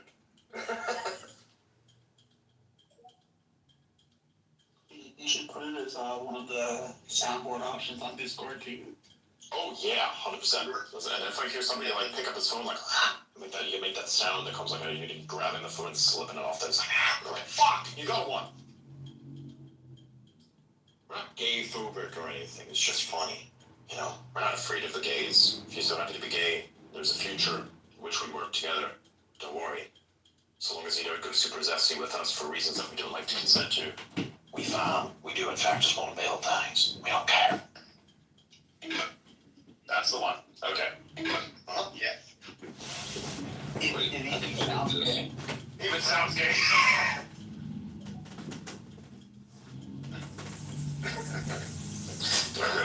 It sounds like they're... Is that the sound of running your finger across a plastic cone? Yeah, something like that. That's true. So shoot that too. I mean, on that same point, since we're talking about plastic, just understand one singular thing that is a fact about life. The ocean and lesbians have one thing in common. They are both getting fucked by plastic right now. By plastic? Real. Yeah, because microplastics are inside your balls. Yeah. Alright, look, gentlemen, you have to understand. Something that is inversing your ability to create testosterone is located inside of your balls right now. You can do something about it. Just make sure not to do it in visibility of the general public, because this will be considered indecent exposure. Tanning your balls allows you to increase your testosterone by 200%, and it stays at that above baseline significantly for a very long period of time. So you can, in fact, just tan your balls. And as a result of that, it will then allow you to all produce more testosterone. Just don't do it in a neighborhood where people are going to be able to see you do that, because that will be considered indecent exposure. Okay? Just like, and you could, in fact, just get a very big UV lamp of some kind. You could probably just tan the underside of your balls. So you have to counteract the microplastics. You have to counteract the endocrine disruptors that leach out from the microplastics inside of said balls. The way we do it is by significantly upping our testosterone. And we do this by sunning our balls. With safety precautions, of course. And you also have to consider whether or not this is a right fit for you. And look, you have some people that come out of the woodwork and say, yeah, but the heat is going to kill your sperm cells. I'm like, there are some really stupid motherfuckers out there that say, hey, because technically Toxoplasma gondii, which is this parasite that is found in cats, makes you more risk-taking-esque in various many ways. Like, you know, as you become more of a risk-taker, actually therefore also increasing your testosterone. It also does a very interesting thing that is really fucking hilarious. It decapitates your sperm. So don't fucking cat max. That's not a fucking thing. Aww. That's not a fucking thing. That does not exist. Okay? It decapitates your fucking sperm. Horrifying. I know. Look, you're rude. Cats are nature's Yes, they really are. It's not even the cat's fault. It's the mouse's fault. And it's the cat that eats the mouse. Fucking hell. So you're getting to toxoplasma gondii, it's probably gonna do things, but. Understand. Precautions. Okay? You're gonna have less problems from this overall if you do it this way. Believe me. Or don't believe me, I don't fucking know, just make up your own mind. What the fuck is that, JP? That is amazing. I think think you don't need to, like, just take out the little beam thing. That does not need to be there. Let me see if I can find the original image. I actually made that the last time you talked about tanning your balls. That's actually perfect. You know that? That is actually fucking perfect. Just remove the beam thing. But that's actually perfect. That is exactly. That is exactly. Yeah, sure. It's the rays, but you don't see them raised, do you? Yes, we discover we discover new things about the human body every single day. If you so happen to be in a relationship, and you have to explain that to your significant other. I hope you got a lot of science to back that up, because it's going to be an interesting sell to sit outside, and just, in that specific type of position, to be able to, tan your balls, or perhaps even get a UV lamp and just like kind of sit there for a little bit, just, I wouldn't be surprised, not in the littlest bit. I mean, why wouldn't You're Southern, what can I tell you? If it helps, why wouldn't you do it? That's what I'm saying. It makes your nuts warm, so I mean, it's like you're being. So really gonna make your nuts warm, man. Like, if that is something that's a problem, then exercising is a problem. But it's not. So what's your problem? What? If you're laying your nuts in the sun, you're gonna get warm from the sun. What do you mean? Yeah, exactly, but like the problem is, if you have a problem with getting warm, then exercise is gonna be a problem. You see? Oh, did you see that guy this week that got his ball shot off by ice? Yeah. No! Fuck! One of his balls. Not both. Just one. Right. Just one of them. He lost What a coincidence. What a coincidence. I happen to have a picture of someone's, like, internal testicle that I sent to my group chat long ago. And now this is another thing that I know exists. Yes. And it's only a matter of time before somehow, after a clown, I will encounter. Can you give me permission to send you the picture? No. I don't want to Post it in a jumbotron. I did publicly. Hang on.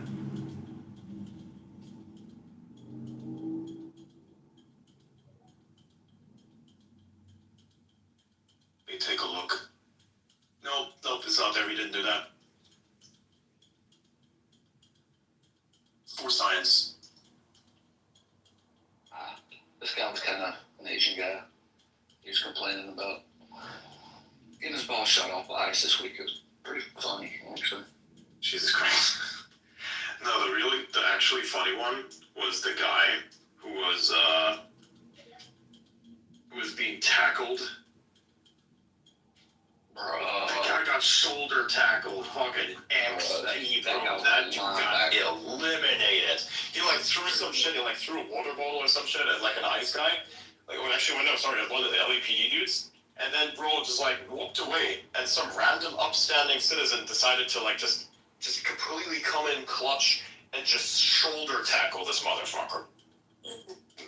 Did you see the AI remix where Trump did it?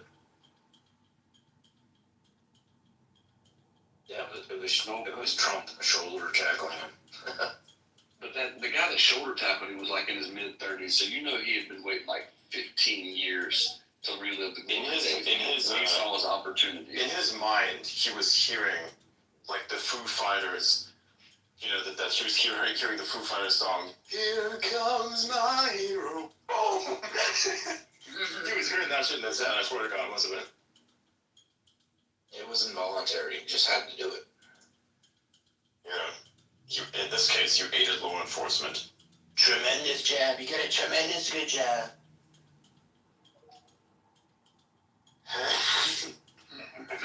Jesus Christ, man. One hell of a thing. That was one hell of a thing.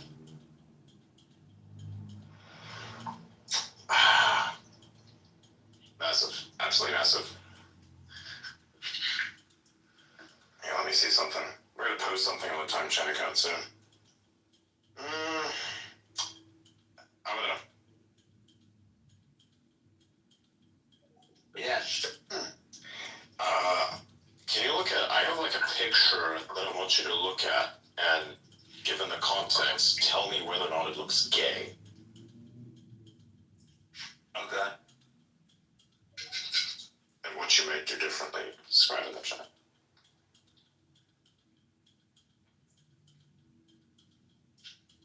You haven't sent me anything yet. It's in there, bro. Tag.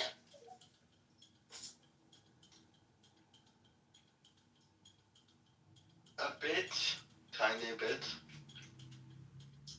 Type in what alterations one might suggest for the specific context. That's gay. I'd say the text needs to work, but the image isn't the issue. The text is the issue.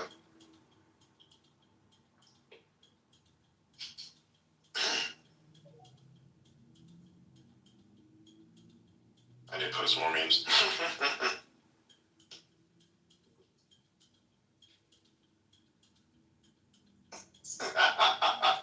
Nice reply. Okay, let's have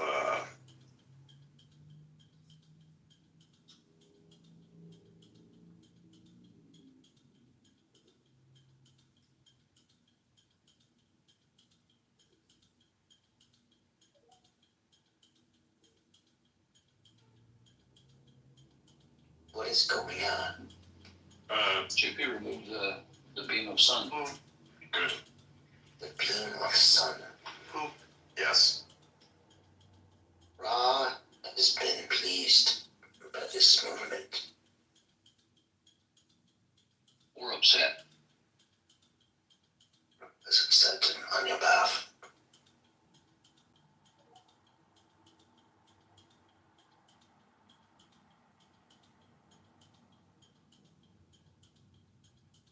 You know, it would be cool if I had like the ability to lock certain people from responding to like a comment. It'd be fucking hilarious. That would be nice. Granular locking. Yes. It'd be absolutely amazing. It'd be totally cool. Absolutely fantastic. You know what? I'm gonna post something. I'm gonna post this thing. This looks pretty cool.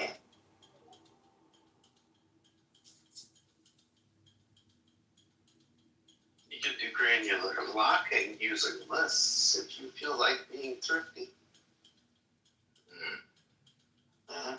Hey, you still use your Apple Vision goggles? I don't use those.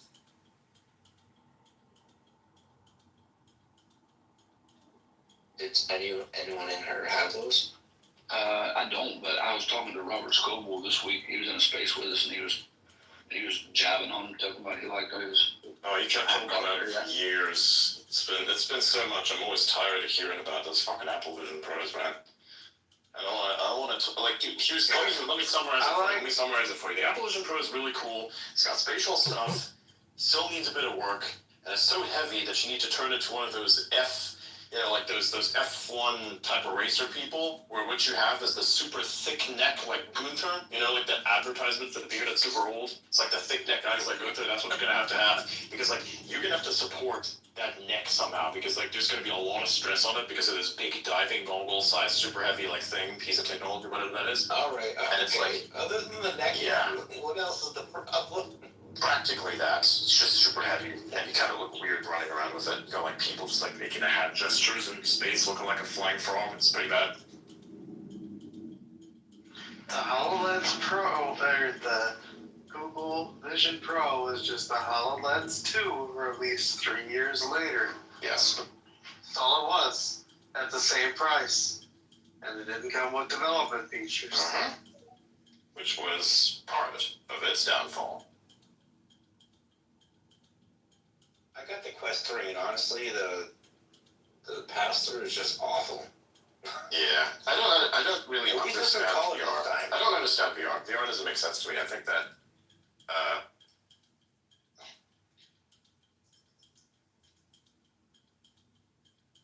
I mean, it's kind of neat because you can do those games where, like, your whole room is being invaded by a monster because it scans the room and it knows where the walls are. So then, like, panels will fall off. There's a monster coming in. You can look through the panels and up at it, and you can see, like, through your room. There's another, like world out there. I think that's pretty neat. I think the future of the problem is with VR gaming is that there isn't much demand for it. for it to become super mainstream to the point where there's like a really good game. I think it could be changed with something like maybe Unreal Engine, right? Because at some point you're gonna have to somehow make it cheap enough for you to have a super, just fully immersive gaming rig. And what I mean with this is you have the treadmill, you have the gloves, you have the bodysuit, and you have the whole fucking, you have the visual thing, right? And at that point, you're gonna have to consider, in a game like that, how do you, what's gonna be the next thing, right? Because you can have the visual strain, whatever else, right? But I'm pretty sure that would have to be the move for you. It's gonna take a while. The next step is Sword Art Online, obviously. You trap people in a death game. Yes. There are movies about this. Vinny. Jesus Christ, I don't know what's that one. What's gonna happen is, at some point, we're gonna have the Lawnmower Man. That's happening. Don't ask me what that is, and I'm not gonna explain it to you. That's fucking. Have you watched that recently, man? I watched it like. I've watched a recap of it. I don't want to hurt my brain. I'm not doing that. There's some things that I'm legitimately never gonna watch. So good. No, it does not hold up. It's fucking insane. I don't know what's wrong with people who created that. What exactly were you on? This is the problem with MK Ultra. Everybody's like, oh wow, these drugs allow me to travel through time. So everybody takes LSD. It's like, what if lawnmowers but VR and it's people and it's having sex with a computer? Yeah. What the fuck is wrong with these drug addicts? You seen that movie Red? So with the AI. What's her name? Maybe not. What's her name? That hot chick.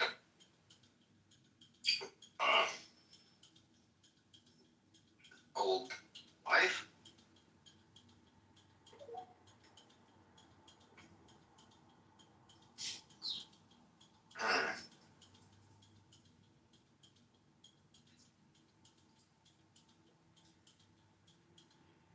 Rob Snyder.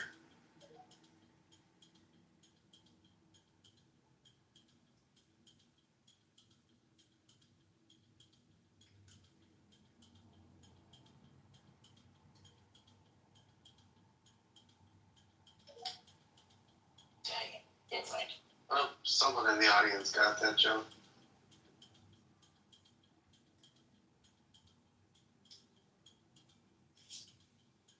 Sorry, we type it back and forth, strategizing in real time.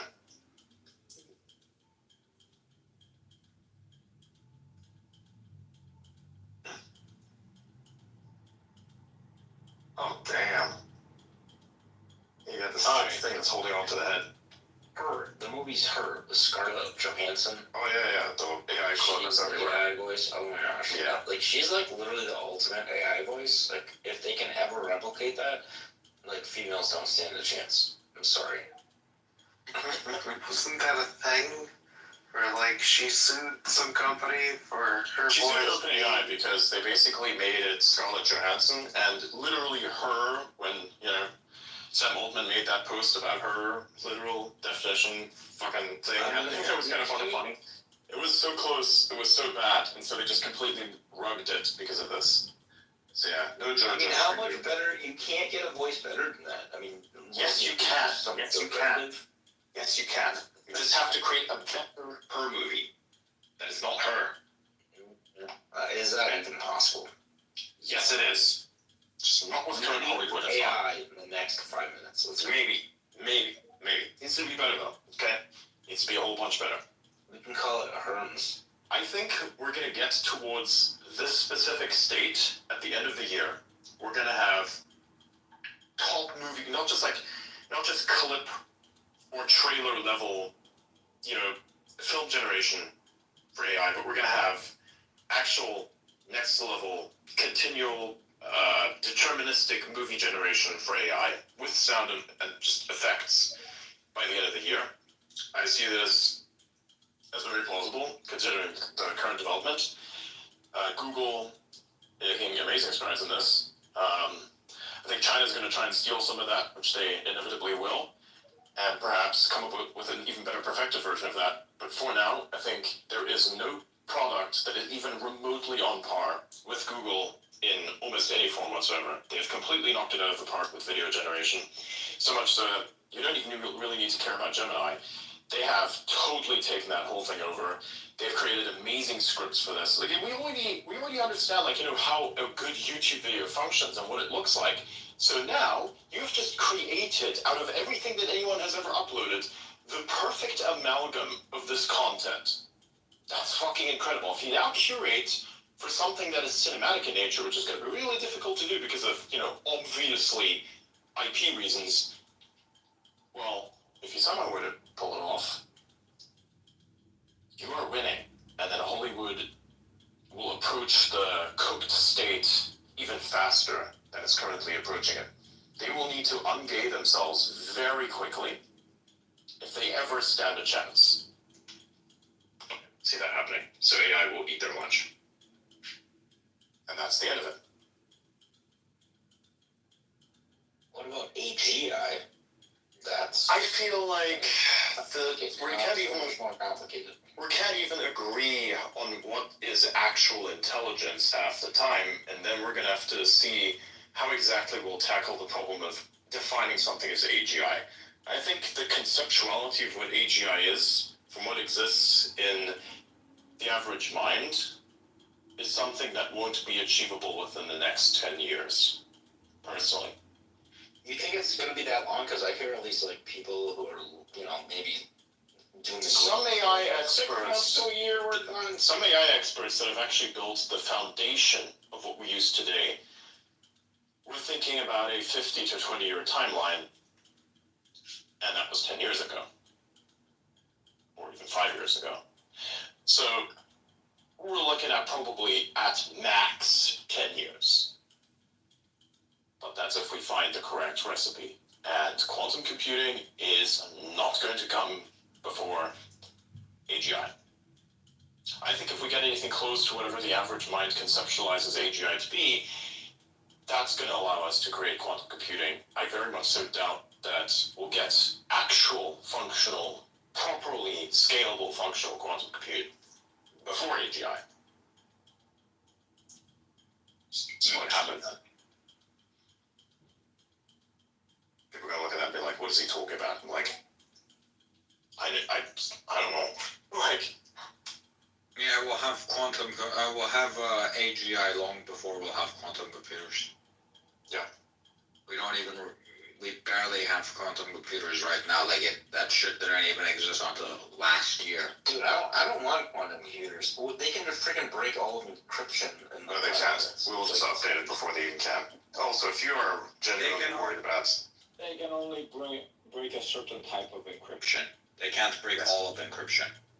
Yes. Also, this is this like vision of encryption being good enough for it to have not been breached already in some ways is, I think, just laughable because it's a false assertion. So I wouldn't be worried about quantum computing changing anything about your safety in any meaningful way. I would rather be more so concerned about what information is being gathered off you right now and turned into automation. If you don't understand what that means, can't help you understand that, you're gonna have to think about that one yourself. It has a very interesting implication, because understand that everything in the universe is just an expression of information, be it physically or digitally, but it's all just energy at different levels and compression rates. So it's just that. So you figure out how exactly that kind of boils down to whatever computational data markets are, and then you'll know what the future looks like. It's fucking weird. I mean, like, it's like that image that I posted about the upscale of what the planet is and how it connects to this, like a tesseract-esque, you know, hypercube made out of triangles and shit. People will go like, what's that? Like, it's exactly what I said it is.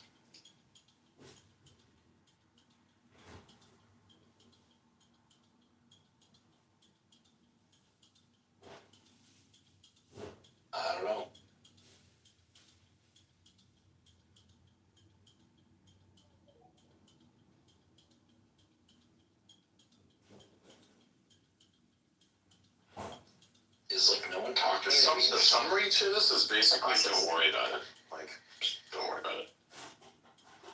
Just don't worry about it. Yeah, just like but it's bring value. an interesting concept. Yeah, it's an interesting concept to delve into. Yeah. And maybe you'll find something there. Mm-hmm.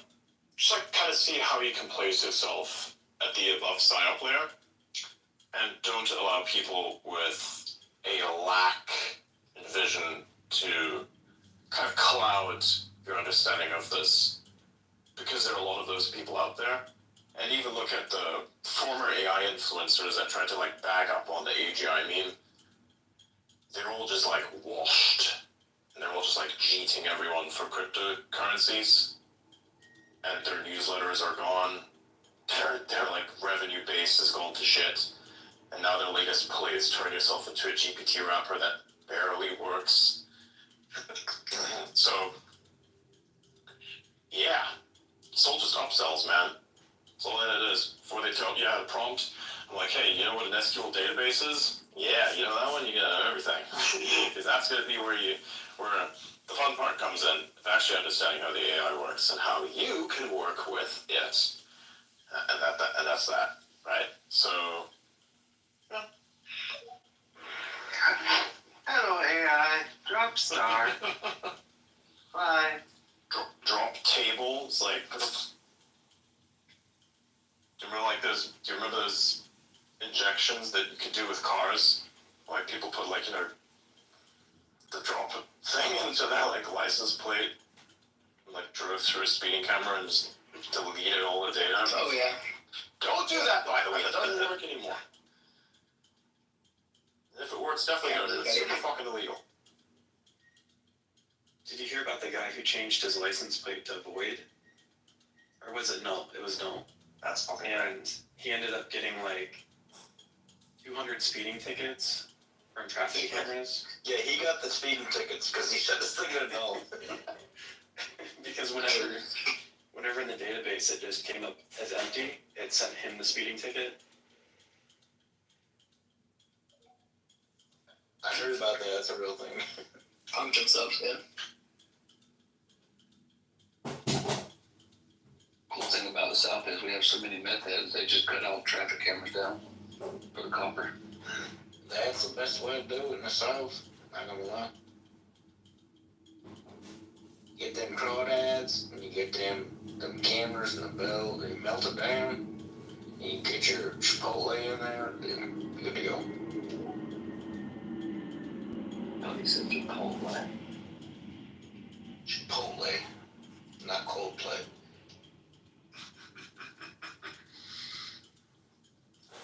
Although that would work too.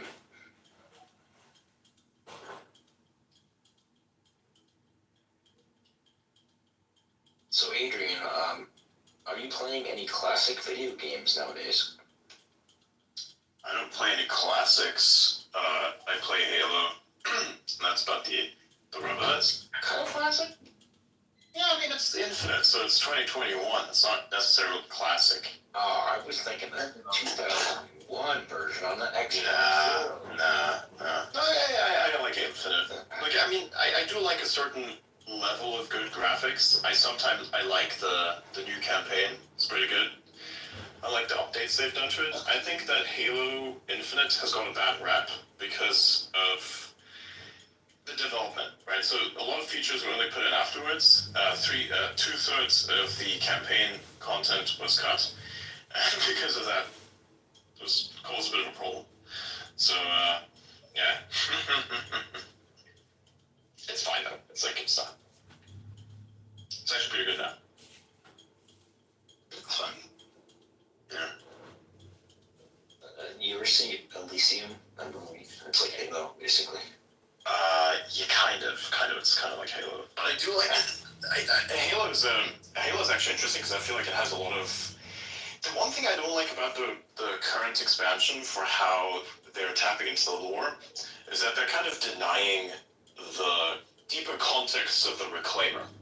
You know, the Reclaimer being us humans, and that effectively we are descendants of the Forerunners. We technically are Forerunners, which is also the reason why when we interact with the technology in that video game, that this technology is so intuitively made in some way. Right? You ever like notice that the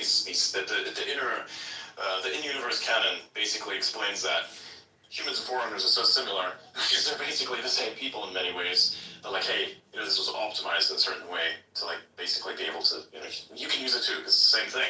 Right? Look at all the other aliens that exist. You have the elites, you have the grunts, you have the banished. They all are very physically different. I mean, the grunts basically need like a suit that gives them a certain atmosphere 100% of the time. The banished are like this weird creature that has like 3 fingers for some reason that always like runs around in armor that's easy to break. And they have crackhead deployments too. Which, if you play the Halo game, these guys that come and run after you just like beat the shit out of you. It's great. Yeah, the big guy with the gravity hammer comes along and just like pancakes your ass. It's a lot of fun. But like you can see that all those are very different from you, in many ways. And those things are like, even the AIs that the humans have made perfectly interface with the Forerunner technology. So at some point you gotta ask yourself, well, I mean, how do they close that loophole? Well, it's because you're basically a Forerunner, right? That's what you are. You're just a Forerunner, right?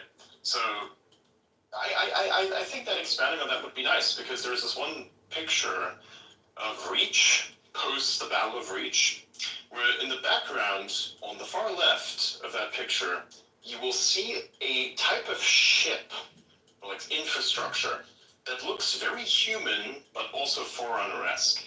And that is because in the future lore, there is the potential for expansion that the humans actually do in fact embrace the deeper ancestry that they have with the Forerunners, and then use the technology of the Forerunners themselves and effectively meld it with their own, and then restore to themselves what ancient humanity was before the Forerunners themselves wiped it out. Or at least, ironically enough, the end of the Forerunners, the beginning of the humans, was relatively similar in that there was literally this thing saying, hey, the humans had ended and begun at the same time because like the Forerunners decided to exterminate the planet and then put, caveman humanity back on it, and then they would have to develop back up to what they are then effectively in the universe today with, all the technology that they have to then eventually catch up to some degree with the Covenant and their technology by just using elements of Forerunner technology that's just being abused by everybody across the galaxy. Not so more than by the Master Chief himself, whose primary objective was, Cortana, let's blow up this ring. We gotta take him out now. I only see more problems. That was literally the whole fucking campaign. It was like him saying, like, the little AI is going, wow, this is beautiful. And this guy's like, all I see is more problems. It was just like, damn. Can we, like, just not blow up the ring for a change? Can we just, like, repair this thing? So there is actually an expansion that's coming to that, content-wise, and it's going to be a book. So I'm looking forward to that because I really want to know what the continuation of Zeta Halo is, because it's actually really nice. But after that, like, it's really a problem for the game because that should have been just an expansion to the campaign. You could have just like put that on as DLC. I think that would have been better. Because Halo Infinite has been properly fleshed out. There are new features in it. It's really, really cool. You could just expand the current narrative, really. You could really expand that. And it would be so beautiful. Especially since people have already played through most of the campaign. Just like augment the file, and you have more things to do. They should have just done that. But Microsoft and 343 Studios, which is now Halo Studios, don't actually understand the game that they're working with and what the people genuinely want. I don't think that people want more books. They just want more game. And they have a game that released in 2021, but was only fully fleshed out in 24 and 25. That's not good. So I think that, it's a great game. You'll have a lot of fun in it. You will yearn for more, for sure. But it's a nice thing to play at the end of, like, a work week. Like, you're doing things, and, you're like, what the hell is that? What's that sound? You're typing. Too much typing. Because the immigrants, they're not going through background. But your code there, Blaze, Because they're being hired. Blaze. Why I feel like It's old Blaze now.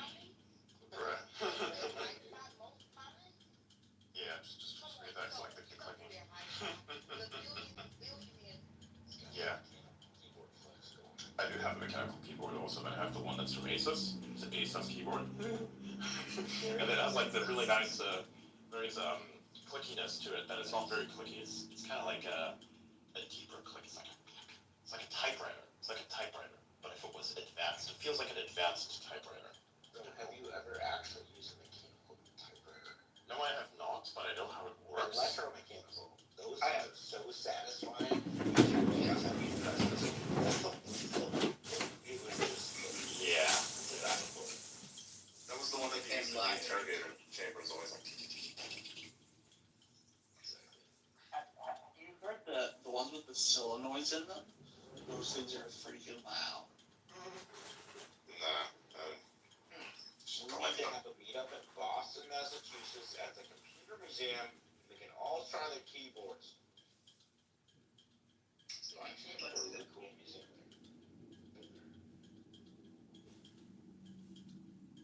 Computers, new ones, computer stuff.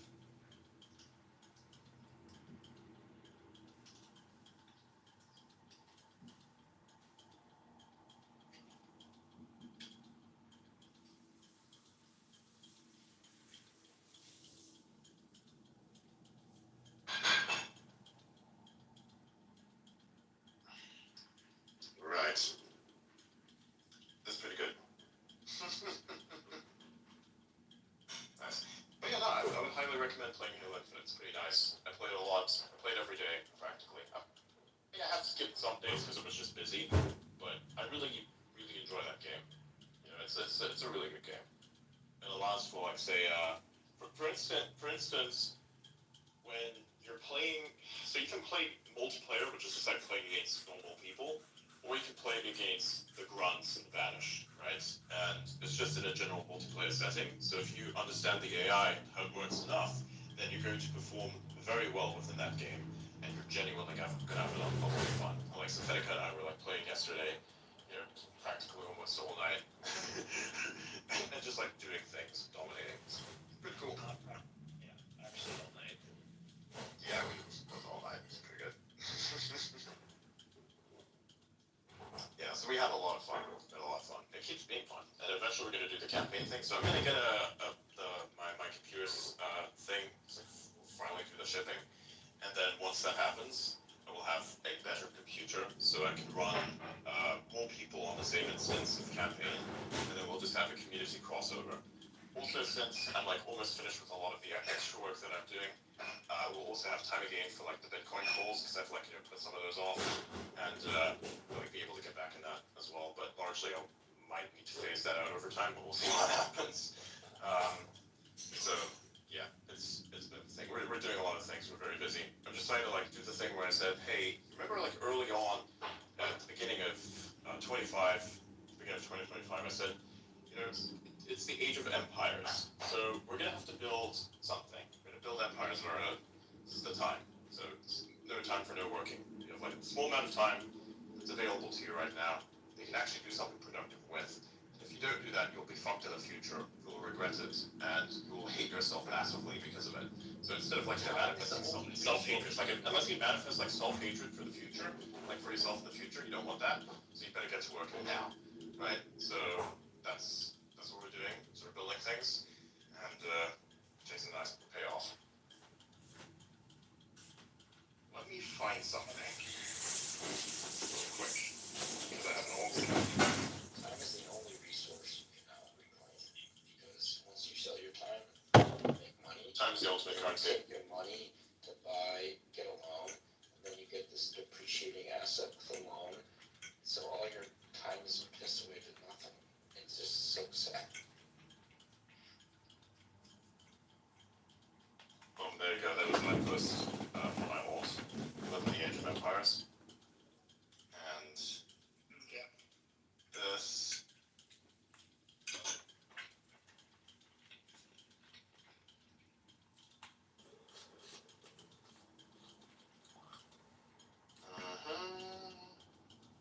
Where is it?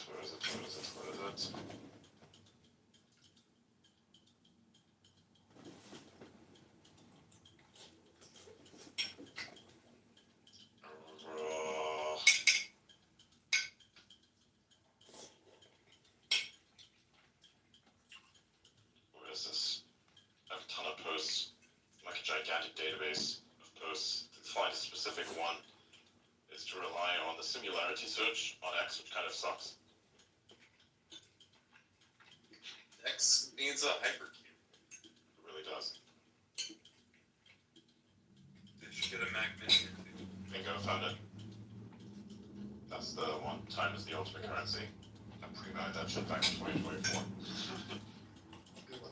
So yeah, there's a lot of things. You can in fact just like search certain words and things on my profile, and you'll find a ton of interesting takes. It's like, this is also the reason why I record the spaces, so you can have like an archive of stuff that you can look into in the past and see how consistent I've been with kind of myself, the vision for what I wanted to over time, right? So this is amazing.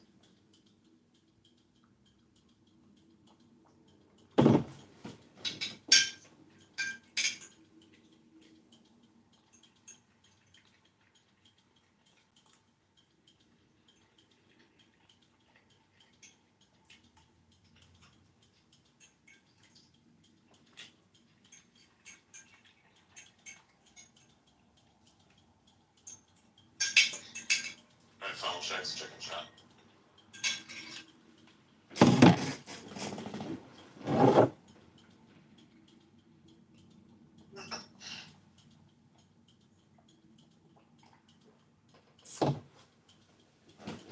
You kind of sounded like a Paul there. Final check, checks, and check. Yeah. Yeah. We've been doing things. Brother with the brothers and the That's a fun one.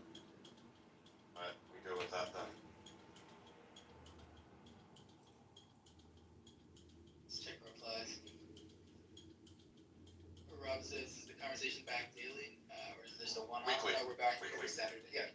Yeah, we're doing it weekly for a couple hours every week. Sometimes there will be less time that's available for us. It depends on what's happening and what we're gonna do. So.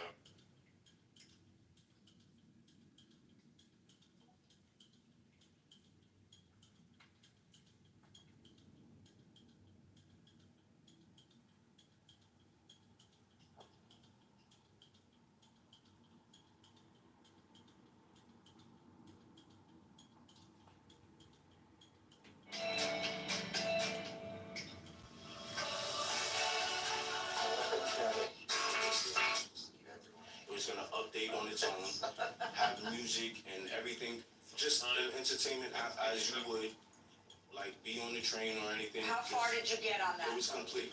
Okay, according to you, you were supposed to be paid 3 payments of $1,650, Correct. and That you was- were it paid was- 2, but not the third.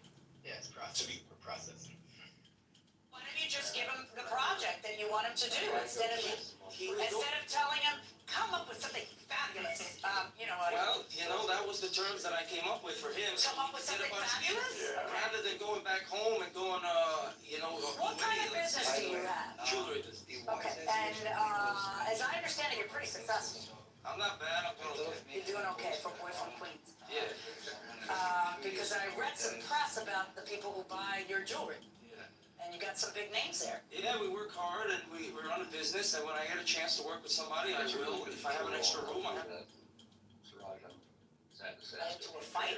Is that what it is? Because that's the only thing I can see that's different. I didn't want to pay the remaining amount because I don't have an application. And if I pay him, I'm gonna be begging for this application, begging for its terms. I'm sorry, what is left for the application? The application is actually done. I actually have billing statements from the third party platform stating that he's still paying for the service to be rendered. So again, it's up to him. Yeah, I played it like 5 times already. He's really good, yeah. We played live on the space last night. He played like the whole space. Played multiple people at once. Just destroyed everybody. Yeah, it's like 2,000 already versus like 1,000, so everyone just gets wrecked pretty much. By the way, I was playing with Ultimate in the afternoon. Yeah, we were live streaming on X. There you go. I posted it. Posted to the company account. So if you guys want to reference for where to find that, it's right there. So if any one of you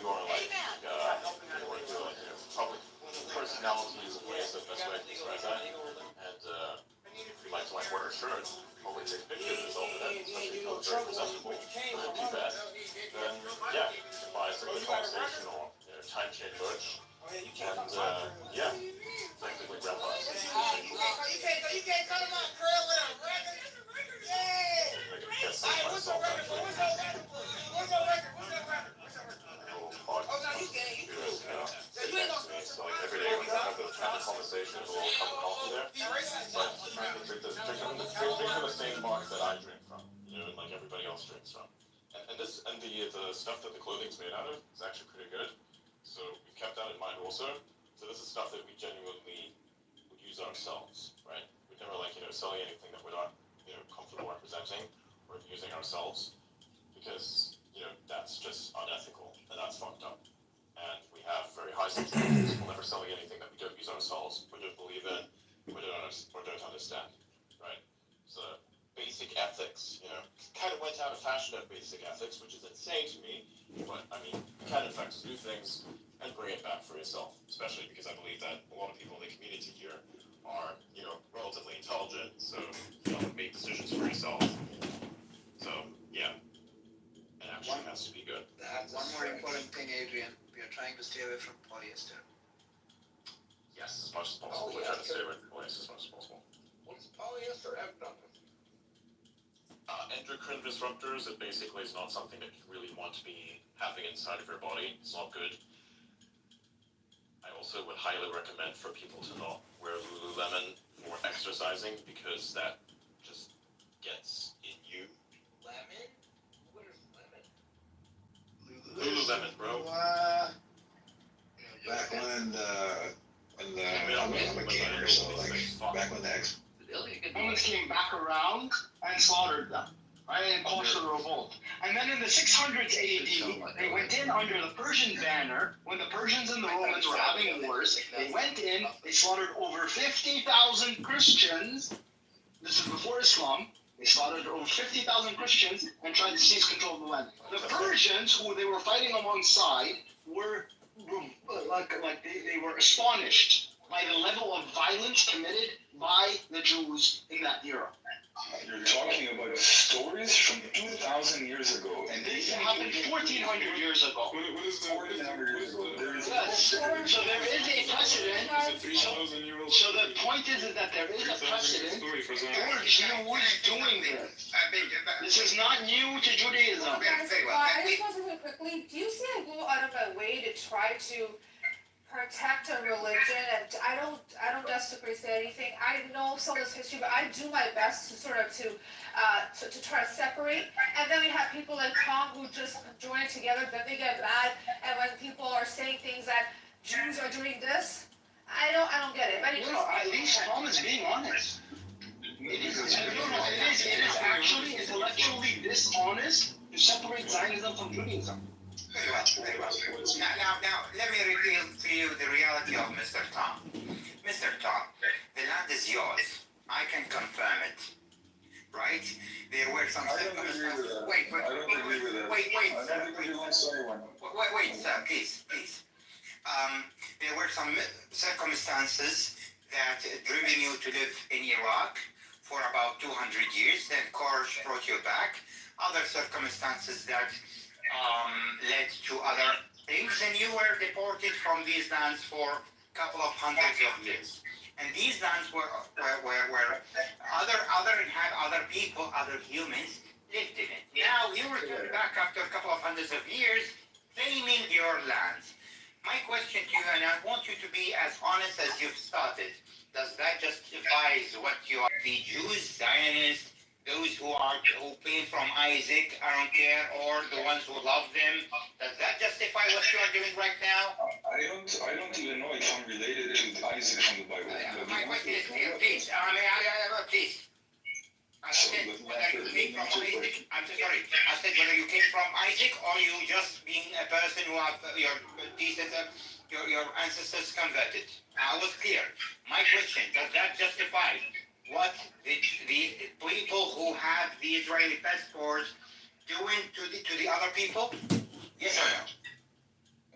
You want yes or no would be a childish answer. The answer is my ancestors from my mom's side grew up and lived in Israel for 300 years. On my father's side, they came from Europe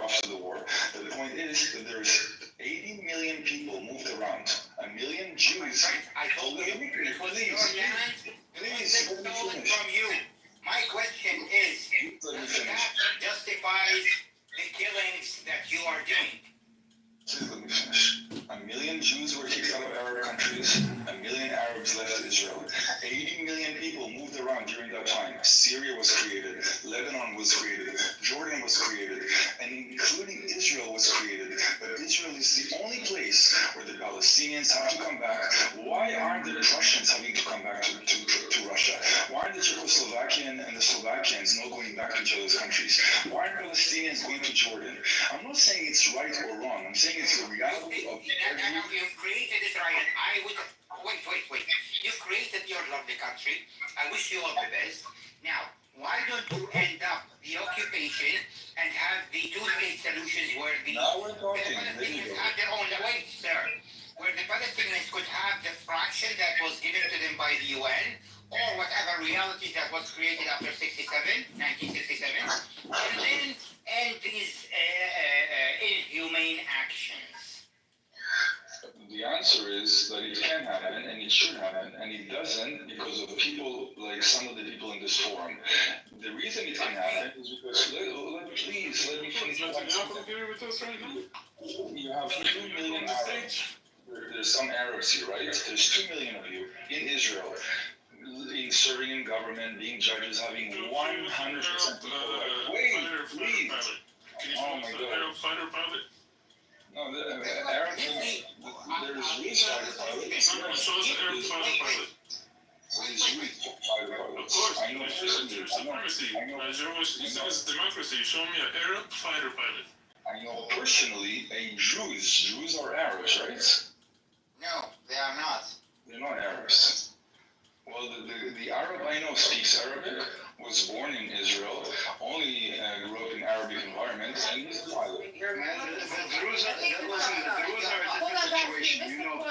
It's actually the 2 million Arabs that have the Israeli Jews living alongside them. Sure, they have equal rights. Okay, well, we can replicate that. We can have I learned this, they do not. I've seen so many reports.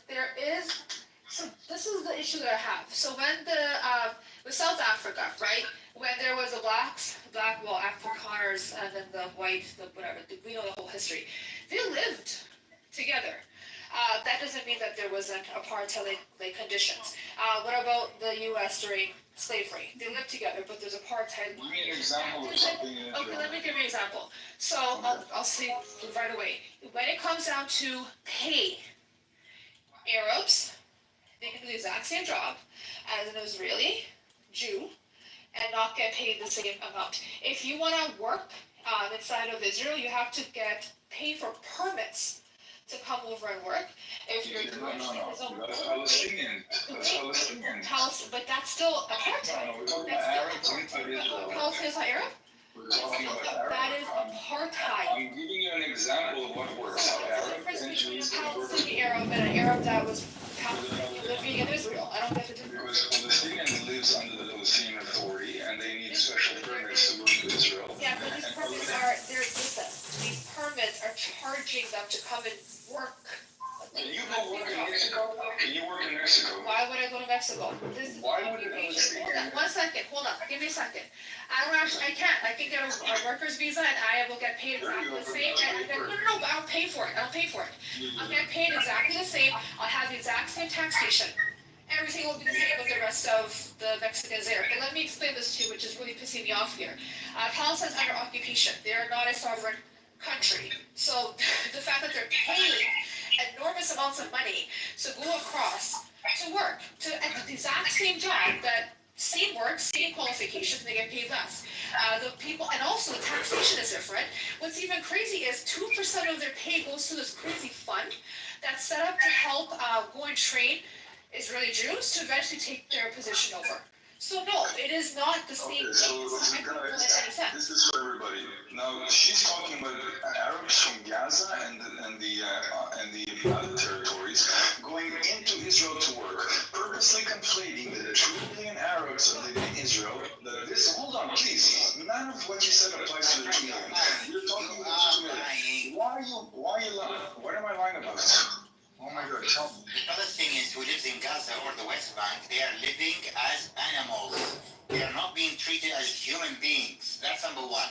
The Arabs who have not been, that you did not kill and gave your citizenship to, are living in an apartheid state where Jews have a specific rights, while the Arabs doesn't. We're not talking about that. Can we finish the conversation about the 2 million Arabs who live in Israel as the example of Israel accepting, allowing, embracing Arabs inside of Israel? When we finish talking about that, I'm happy to talk about the Gaza and the West Bank. Psychological fallacy, Tom, and you know it too. Just because a apartheid state allows a type of a race of people to live within their borders does not mean that they're also not committing a genocide. That does not mean that apartheid is. Tell me. Okay, so you guys are afraid of answering that question? All the listeners, they are afraid. Answer the question. Afraid? Hold on. You think we're afraid? I'm really confused. You are. It makes no sense to me. So, what is the difference from an Arab to an Arab to an Arab? What's the difference? The difference is one of them is outside of the borders of Israel, and the other one is inside the borders of Israel. No, listen, hold on. This is a funny part. So in the United States and Europe, Actually, and other countries, you can listen. You guys literally, when people come as immigrants, they live in the country. They're not from. They haven't been there. They're not that religion, culture, etc. They get paid the same. They have the same rights. Even if a Canadian is going to America to work, etc., you get paid the exact same way. That's what's called democracy, which apparently Israel is, but it's not. That is such a bullshit statement you're making here. I'm a dual citizen. When I work between Canada and the USA, I literally get paid as an American, as a Canadian. My taxes are the same. I don't have to go and apply for a permit to be able to build a home in the US because I was born in Canada, but I am a dual. I don't understand. I have family and friends who gone to work in other countries, in Germany, Italy, etc. They get paid the exact same way in which citizens living there are. They have the same legal laws that apply to them. They have the same taxation that applies. What is your point? So you're trying to tell me that one second. When an American comes to work in Israel, are they paid differently? Are there different taxations? Are they going to pay for it? Are you talking about the Arabs in Israel or the Arabs in the territory? Israel. So if an American comes over, because they're not from Israel, right? Do they get paid differently? There's different taxation? If you're American, Canadian, Russian. Amazing how you're not willing to answer the question. I'm asking you a question. Can you establish that first, and I'll get to that next part? The answer is yes, and Arabs in Israel get the exact same everything as Jews in Israel with no difference whatsoever, no exceptions. Show me one exception, and I'll concede defeat. What's the one exception? You show me one exception. Arabs in Israel get the exception. The fact that you've actually gone and differentiated one Arab from the other, they're Palestinians. Yes, why don't you tell me that Jordanians should be able to work in Israel too? Why not? Because are you able to work in Mexico, or do you need a special permit? I can. Of course I can. And you need a special permit? No. It's called a worker's visa, and I don't pay for it. I can work there, but I get paid exactly the same. We need to dive into the Israeli thing, right? So you said 2 million of them, they work inside. Do they have self-determination, or is it just exclusive work for the Jewish people? 100% all the rights exactly the same. Self-determination, they passed a law in 2018. Can you look it up? Look, no, what the law says is that Israel is a Jewish state. Can everybody practice whatever they want with absolute freedom, 24/7? Determination is exclusively to the Jewish people, is unique, that promotes settlements and whatnot. You should look into it. No, you should look into it. You should look into it. This is what it is. This is what it is. What can Arabs not do in Israel? Stop with the... They build settlements in the middle of nowhere, they build settlements, or do they need permission? Arabs in Israel live in every single city that every Jew lives. So the answer is yes. Okay, let's dive into the self-determination part. And I'm gonna read you every little thing and every detail. Amir, can I just say quickly, Amir? Hold on. Since 1966, martial law can only be applied to Arab citizens in Israel, but not Jewish. I don't know, Martin. You can't tell who's Jewish or not in Israel. William, and it's the law is How are you going to tell the difference in Israel? Now that I've given him one reason, and then Amir's going to give him a whole slew of them, and he No, I mean, there's a whole database of Adala.com about this, right? But I don't even want to go into this whole, discrimination against Israeli Arabs. Let's assume, I'm going to go with you, Tom, and let's assume Israeli Arabs have all their rights and there's absolutely no discrimination whatsoever, right? Now, let's move on to the next stage, the West Bank. Would you probably call Yehuda and Samaria? Right? Sure. Okay, so what should we do about that? Are we annexing it or are we leaving it? Or are we going to perpetually occupy it? And what about all the Arabs living there? Why don't we just give them citizenship, incorporate them into the land, incorporate them into the country, we create one country for all the citizens living on that land? So that was for many years what many Israelis supported. The problem is that the cultures are so different that in the last, I would say, 20, 25 years, voices in Israel started saying, look, there is going to be more. If you combine Gaza, the Arabs in Israel, the Arabs in the Golan, and the Arabs in the West Bank, there's going to be a demographic threat to the Jews. So there'll eventually be more Arabs than Jews, and they have... Why is that a problem if there's equality in the land? Listen, and they would vote out the Jews. And that would be okay if the culture were the same. But the Jews are not willing to live like Hamas. They're not willing. Because so what's the difference? Hold on. What's the difference in the culture between the Israeli Arabs and the Palestinians in the West Bank? The Israeli Arabs are in Israel. They're peaceful. They support Israel. They don't like Hamas. They don't like the West Bank because... there's a lot of Israeli Arabs that do not like Israel. And put that on full display, man. Yes. Culturally speaking, actually, they're almost identical. Like I personally know Arabs, like Palestinians, from the West Bank and Israeli Arabs in Canada. They are best of friends. They are one people. Like they don't consider themselves enemies. And even there, like there's a lot of Israeli Arabs that used to go to the West Bank to like buy stuff, to like show their cousins and all that. So the culture, they are indistinguishable from each other. You know what? They won't marry. They make fun of how the Arabs... They do marry. They do, but they do. Statistically, I know Arabs. They're making fun. They're like in the West Bank. No, they do marry. First of all, they do marry. Second of all, there are laws in Israel. This is one of the laws in Adala.com that try to prevent Israeli Arabs from marrying West Bank Arabs. So the fact that their marriage numbers are not very high, that's due to Israeli intervention. Can I chime in, guys? But culturally speaking, hold on, wait, I'm talking to the guy. Culturally speaking, they are indistinguishable. They are the same exact people. Right? They are. In Gaza, they're much more religious, they're much more militant, they're much more backwards. Wow. They're militant because they're being occupied. Potentially. Because they're being blockaded. You look at blockade, you treat them like normal human beings, you give them all the rights that Israeli Arabs have, and by extension, because we're assuming that there's equality, Israelis have. You treat them like you would treat a Jew. You treat a Goy like you would treat a Jew. I know it's preposterous for you, but try to do it, right? And they won't be as militant. They won't be as oppressive. They won't be as wacko, right? Are they religious? Sure, but there's a lot of religious Jews. There's neighborhoods in Israel where if you drive through them on the Sabbath, they will stone your car. That sounds pretty fucking religious to me. Tom, again, the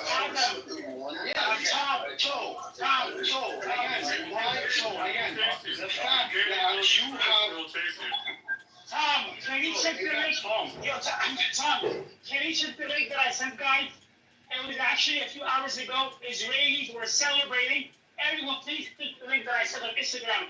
Israelis were literally celebrating rockets falling on Arab neighborhoods in Israel.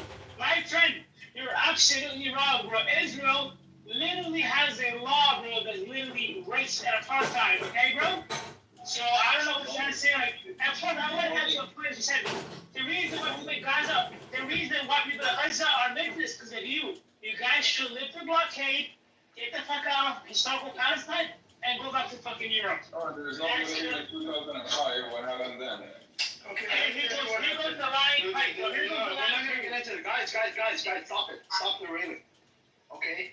So, why is it that if you are so adamant that Israeli Arabs are so integrated into Israeli society and are so assimilated and have all the rights and have complete equality and love being Israeli, why don't you extend this to the rest of the Arabs on the entire historic Palestine, which you effectively occupy, whether it's through direct occupation like the West Bank or blockading and sieging like Gaza?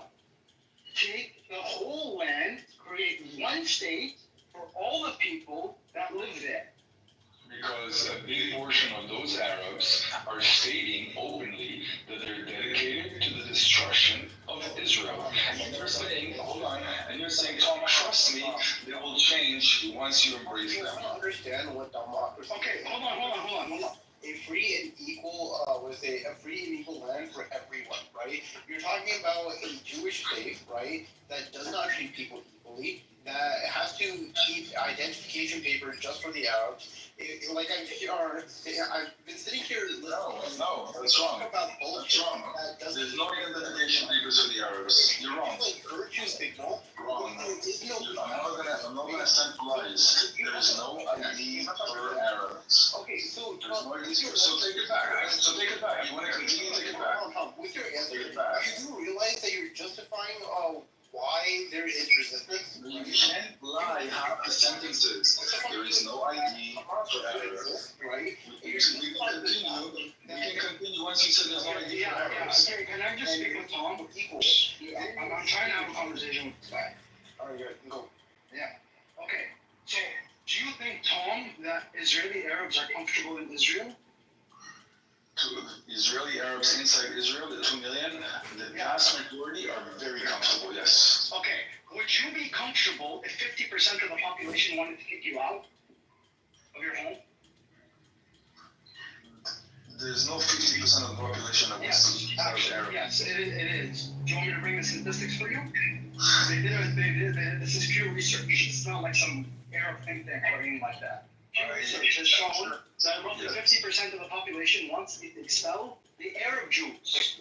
They view it as a mistake to keep anybody in Palestine or in Israel, right? From 1948. That this was a mistake. We shouldn't have kept anybody. We should have expelled them all. Instead of expelling 80%, we should have expelled 100%.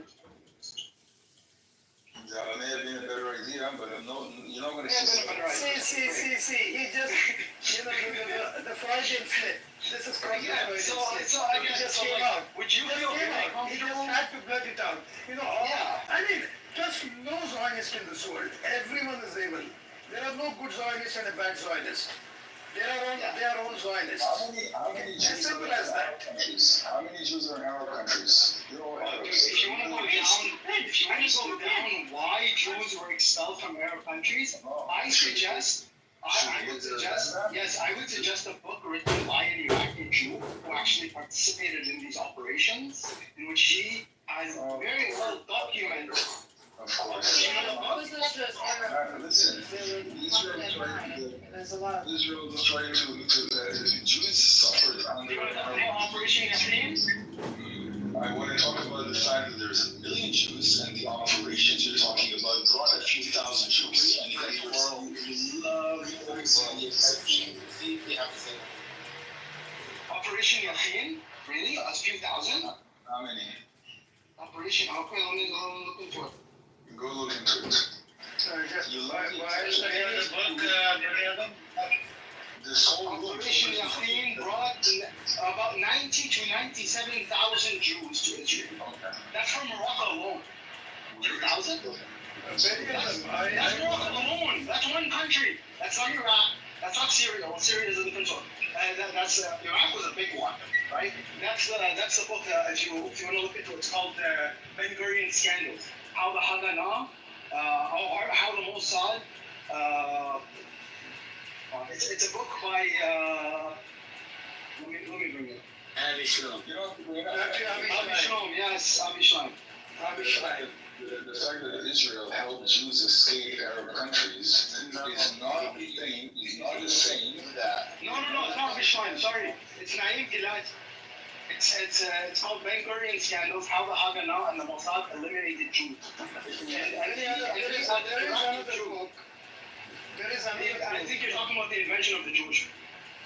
I don't remember, but there is another book written by Dr. Avi Schleim, who himself is an Iraqi Jew, and his family had to leave Iraq because the Zionists, started bombing synagogues and so on, and they were forced to leave Iraq because of the insecurity created by the Zionists, not by the Iraqis. Naim Giladi talks about this as well, and he also talks about the discrimination of the Ashkenazi Jews against the Sephardim and the Mizrahi. So, yeah, I mean, this is pretty well documented that Jews left the Arab world because the Zionists wanted them to leave the Arab world. If I can just... Yes. Why would that be controversial? The Zionists did want them to leave, but they suffered under Arab rule. One second. Funny, let me... No, that's the thing. I read all these books in detail. Okay. The reason why they were so controversial is if you read these two books and read all the other books that talk about what the Zionist regime was doing to these Jews, is that during the destabilization of the entire Middle East, a lot of Jews had kind of signed up to go ahead and say, yeah, we would probably go to Israel, but not really, because they weren't sure they're standing in these places, right? Then what the Zionists figured out was, if we don't bomb these places and create destabilizations, they won't come to Israel, right? So they did two things. They went ahead and bombed the crap out of other Jews in the Middle East, and then went ahead and spread propaganda to them, saying, it was the Arab states. And then when all of this happened, and some of the Jews were like, okay, maybe this could be the beginning of what was going on, then they started to migrate, right? And on arrival to Israel then also went ahead and said, let's also bomb the fact that they're even coming into Israel, so we can stir more sentiment of, we need to get more Jews in here, you're still being attacked, all that stuff, whatever. It wasn't until much later in the whole Arab world, some states go ahead and start, doing stuff against the Jewish people or whatever, because of what Israel started claiming. Israel started claiming that the Jewish people in these Arab countries and all that stuff were gonna do insurrections from within the country to eliminate the heads of states, right? And in that, the heads of states thought that this was credible, right? So they were trying to get on top of that. And then that started their whole thing. And I don't condone what they did, right? They should have verified their sources. They should have did a lot of fact checking and everything, right? But it wasn't because of the fact that they hated Jews in the first place. It was because of the fact that the Israelis went ahead and caused mass disturbance, started killing other Jews, and then used their How many other Jews died? You see, there's a few small examples that you guys love sticking to with some conspiracies. On the other hand, all million Arabs who left Israel acknowledged. Wait. So Jews lived in the Arab world for hundreds of years till the creation of the state Israel. All of a sudden they were treated, They were always submissive to the Muslim. They always had to pay a special tax. They did just fine. They did very well. Hold on one second. What is Hold on one second. So they did very well. They did very well till the Israeli state of Israel was created, right? Right. Before that, I think it's just earlier. I think the significant challenges started. Do you know how if when a Zionist is lying? When they're breathing. When they're breathing. Yeah. Listen, man, I agree with that, but I would say anyway. The fact of the matter is, Jews were actually doing really well in the Middle East. A lot of your Jewish scholarship came out of the Middle East. Socrates was actually friends. Whenever Jews were being expelled from Europe, by and large, they went to the Middle East. They went to the Muslim lands, right? Muslims treated you much better than anybody else, and to their detriment. Because as soon as they got the chance, and you guys got the chance to, you stabbed the Muslims in the back. Give me an example. An example of what? Of stabbing Muslims in the back, or of Muslims treating you better? Jews stabbing Muslims in the back. How about Ali Cohen? How about Ali Cohen?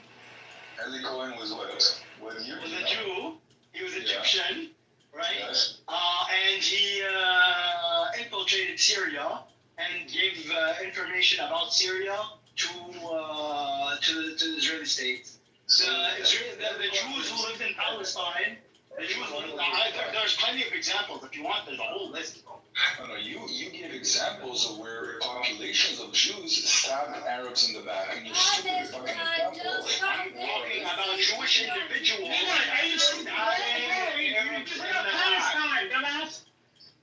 You're talking about one spy, obviously. Can we do just a video and then please stop coming off the mic? He's talking about historical, some of the stuff even I'm not aware of it. Go on. There are plenty of examples of Jews that stabbed the Arabs in the back for their Jewish brethren from Europe. There's a whole huge list, right? And a lot of these people are actually venerated in Israel. So, including Korean Jews, by the way, not only rabbinic Jews. There were Korean Jews that also did the same thing. Non-Talmud believing Jews. You guys are again conflating these weird stories.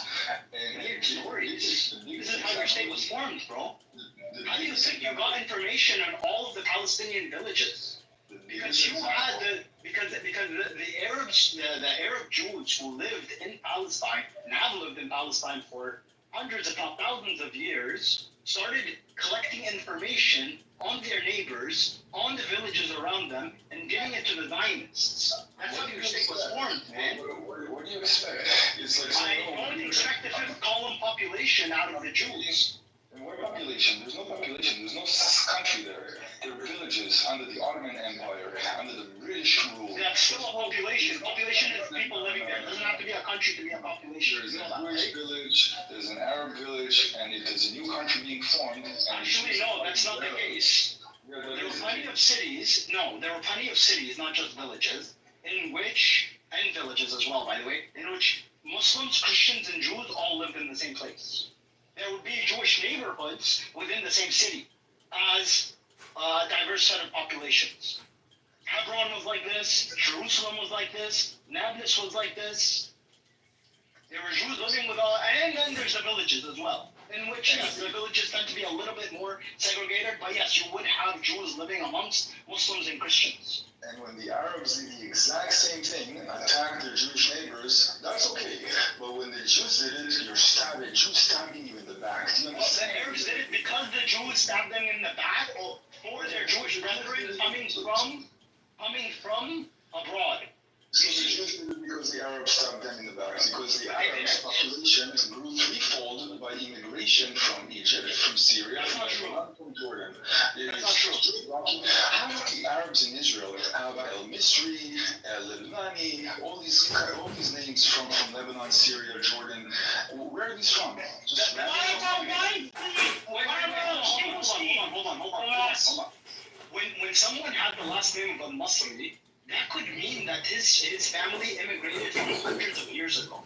And it's possible as well. It's not necessary. There are plenty of people who have the last name al-Masri because that person, an ancestor of that person, would do trading with Masr, with Egypt, and Egypt's the last name al-Masri, right? And the vast majority of the families in Palestine don't have last names like this, indicating that they have foreign ancestry, right? And even if they did have foreign ancestry from hundreds of years ago, that doesn't really matter. That does not. And there's absolutely no evidence, and I dare you to bring it, that the population of Arabs grew threefold within the span of 1 or 2 generations. Okay, Benny, I need to provide this evidence. Okay, Benny, I have a question. So how do you know a Zionist? Hold on. How do you know a Zionist is lying? He's breathing. Is there breathing? Okay, you should probably replace the word Zionist with Jew, because that's what it says in the Bible. No, I don't do that stuff. I don't do that stuff. Tom, we know there are Jewish people in Israel with the surname Kaufman, Goldberg, Eskimo, and so on. They are not certainly, Hebrew names or Arabic names. They are not names. Any of the Semitic languages does not carry that name. So that shows, if you're right, then they're all, they don't belong there. They need to leave that place. Yeah. If a Palestinian with the surname of El Mesri doesn't belong there, then a Jew with the surname of Goldman and Kaufman does not belong there. It's as simple as that. I didn't say that. Sure, that's what you meant when you said El Mesri is from Misr. Not only did you say they don't belong there, what you said was, you actually, implicitly you did, because what you're saying, what you said earlier, was that, yeah, we probably should have kicked out all the Palestinians. So yeah, you're saying they don't belong there. And you're just justifying the fact that 80% of them were kicked out. That's a kind of massive population movements, and it would have probably been better if many more Palestinians moved back to Lebanon, to Egypt, and to Jordan. And maybe Jordan would have kept the West Bank, and the West Bank would have been a part of Jordan the way it was until '67. And I think that would have been a better way to. And Gaza would have been a part of Egypt like it was before. I do think that would have been better. That was not part of Egypt. Okay. This is what. No, hold on. This is not true. Gaza was not part of Egypt. Gaza was not part of Egypt. Until 1967. It was not. No, that's not true. In 1948, after the war, the Egyptians established Gaza under the All-Palestine government. It was not annexed into Egypt. It was never annexed into Egypt. Egypt had no intention of annexing Gaza. It was not part of Egypt. It was Palestine. It was not annexed. There is no border. They went in and out free out of Gaza into Egypt. And they acted like one entity. Hold on. There's a bunch of European countries that have no borders in which people can travel in and out of them. That doesn't mean that they're all one nation. They are different nations with open borders. There's nothing wrong with having open borders. That doesn't mean you don't have a nation.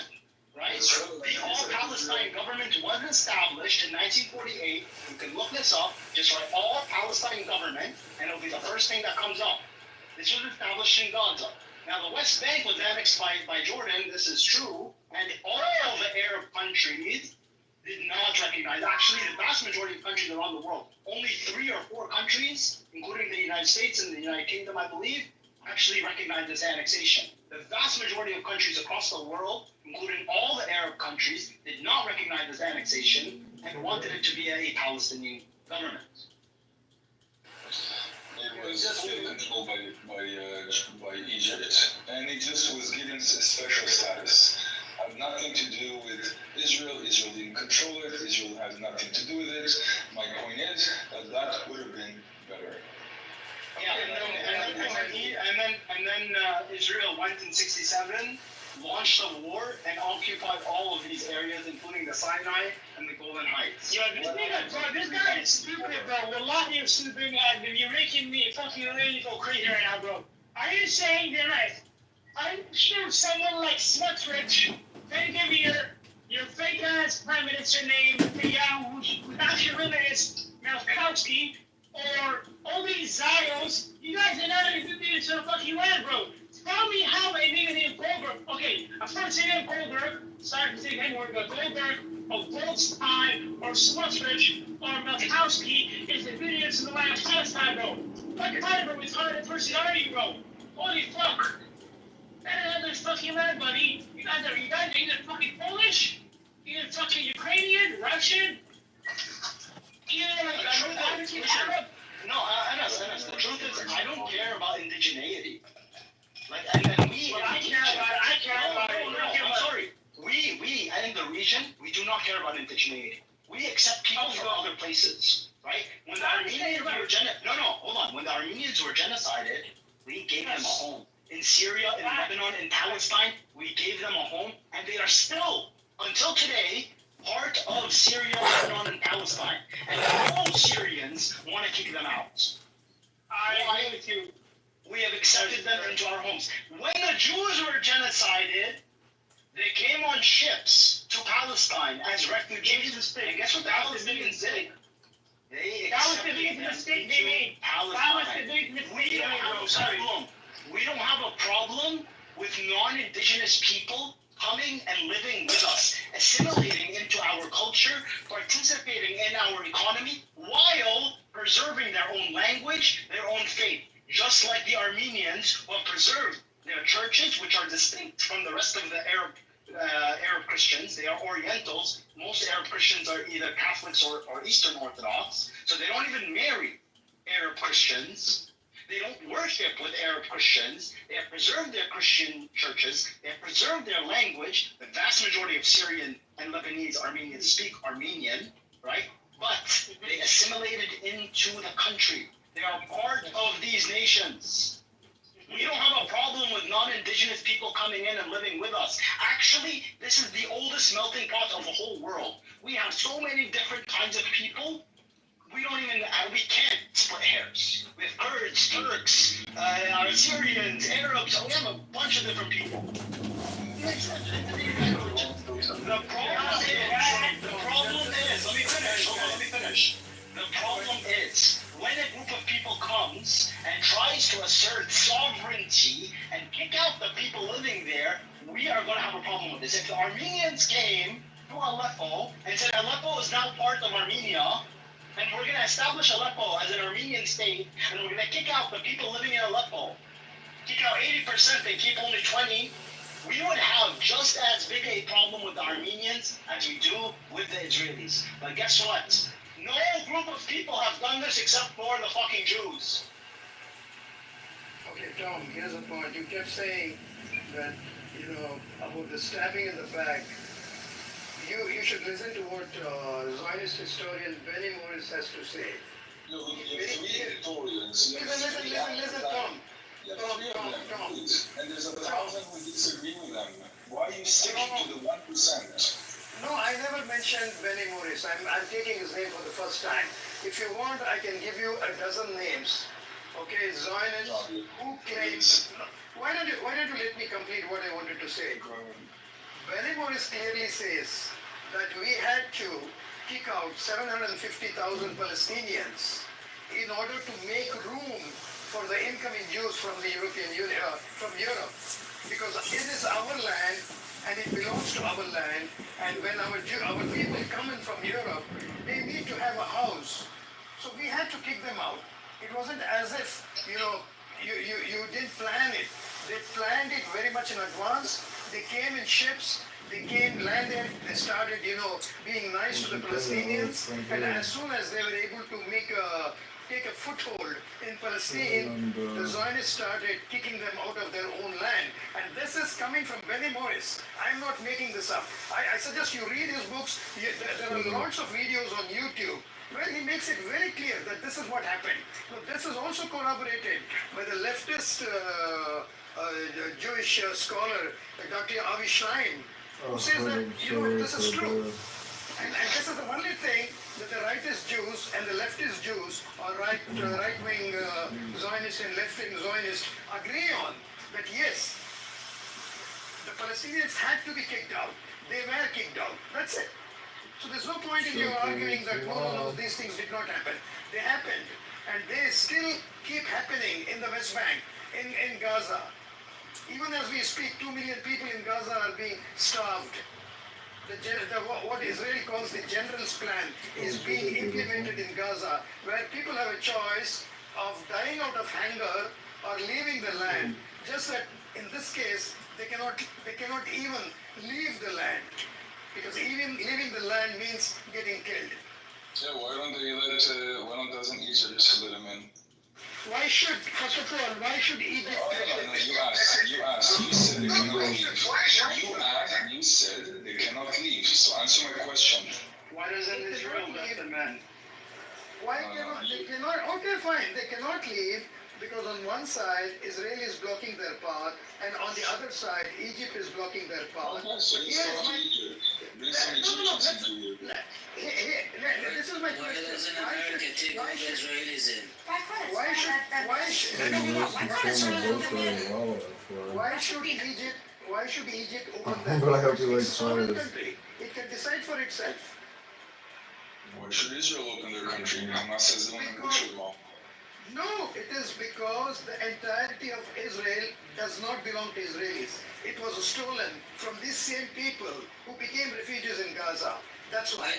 Why doesn't America take all the Israelis in and let those people go back to their houses?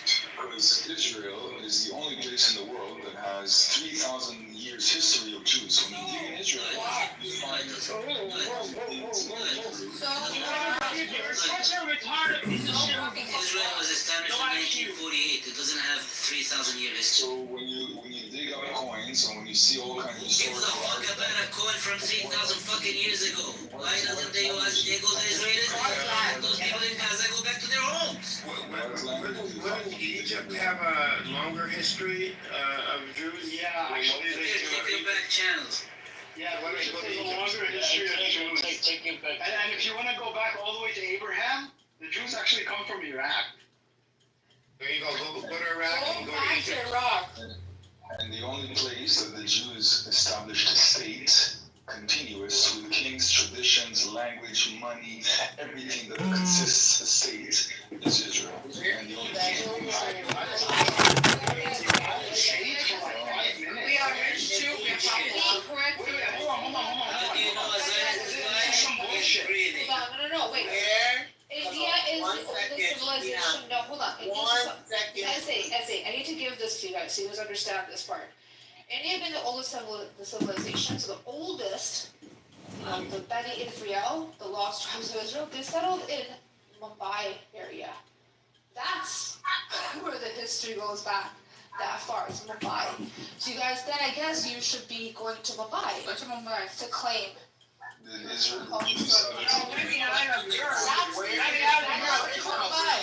Everywhere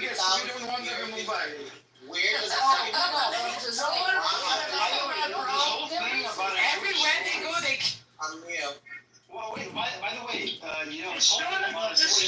continuous. Hang on a second. I think Eze wanted to chime in. What's up, Eze? How you doing, Hashem, I'm good.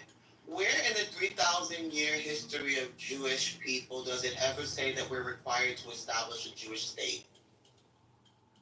Do you have a Torah source for that? Let's throw the Israeli out to the sea, guys. Let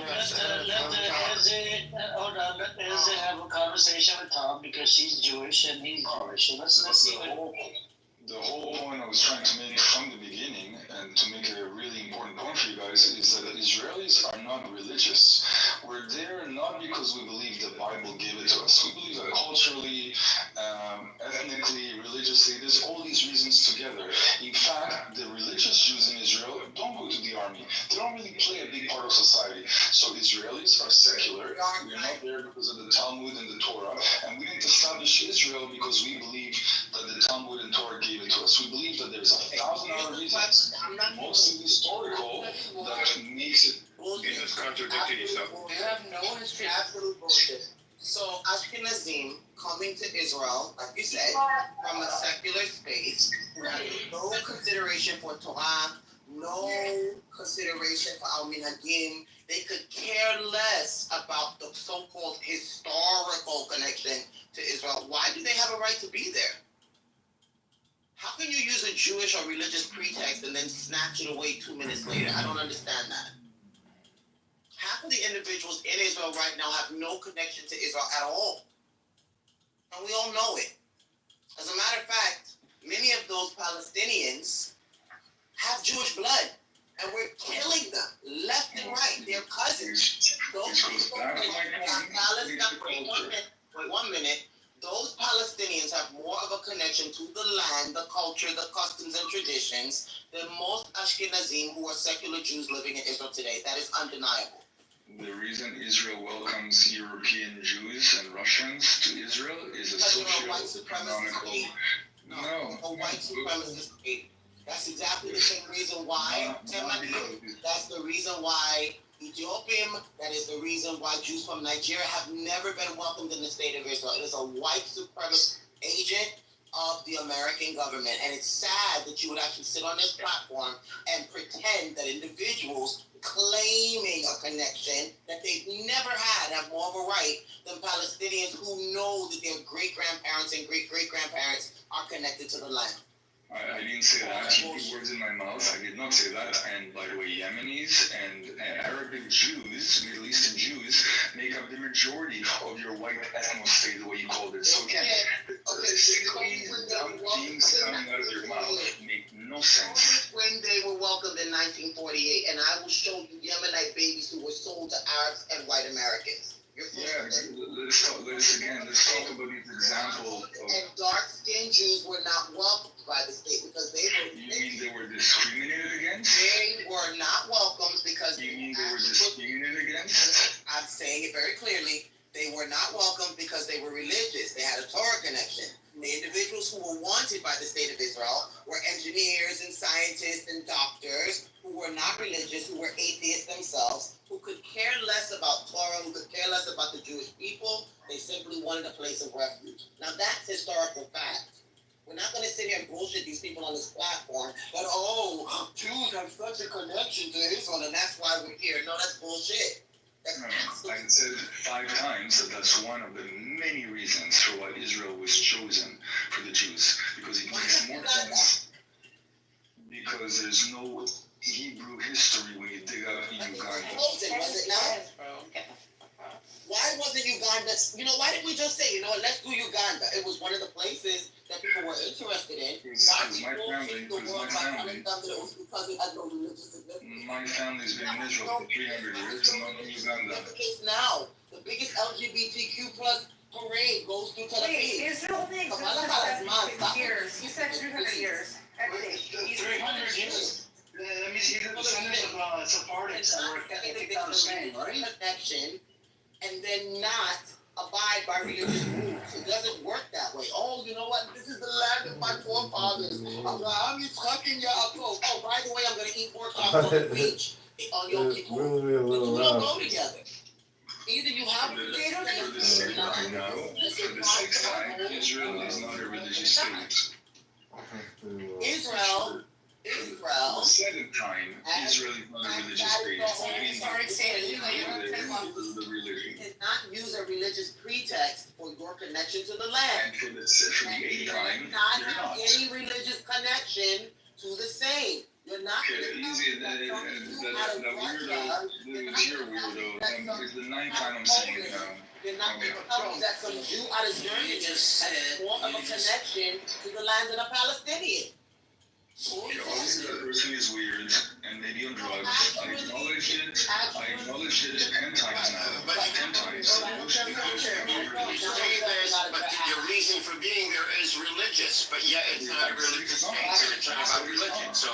I think it's not. Many times historical, cultural, ethnicity, and there's something religious. All the reasons in the world. You guys are So God didn't give you that land then.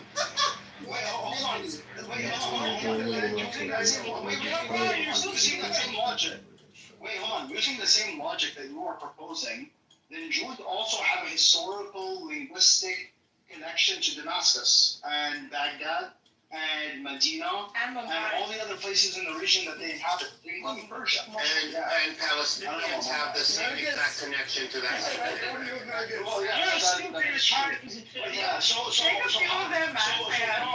Where should the state of Israel end? Like I said before, Israel is the only place where they governed a country and created a state with all the elements of a state. That never happened in Damascus, never happened in Libya, that never happened in Morocco, even though there are hundreds of thousands of Jews. Hold on.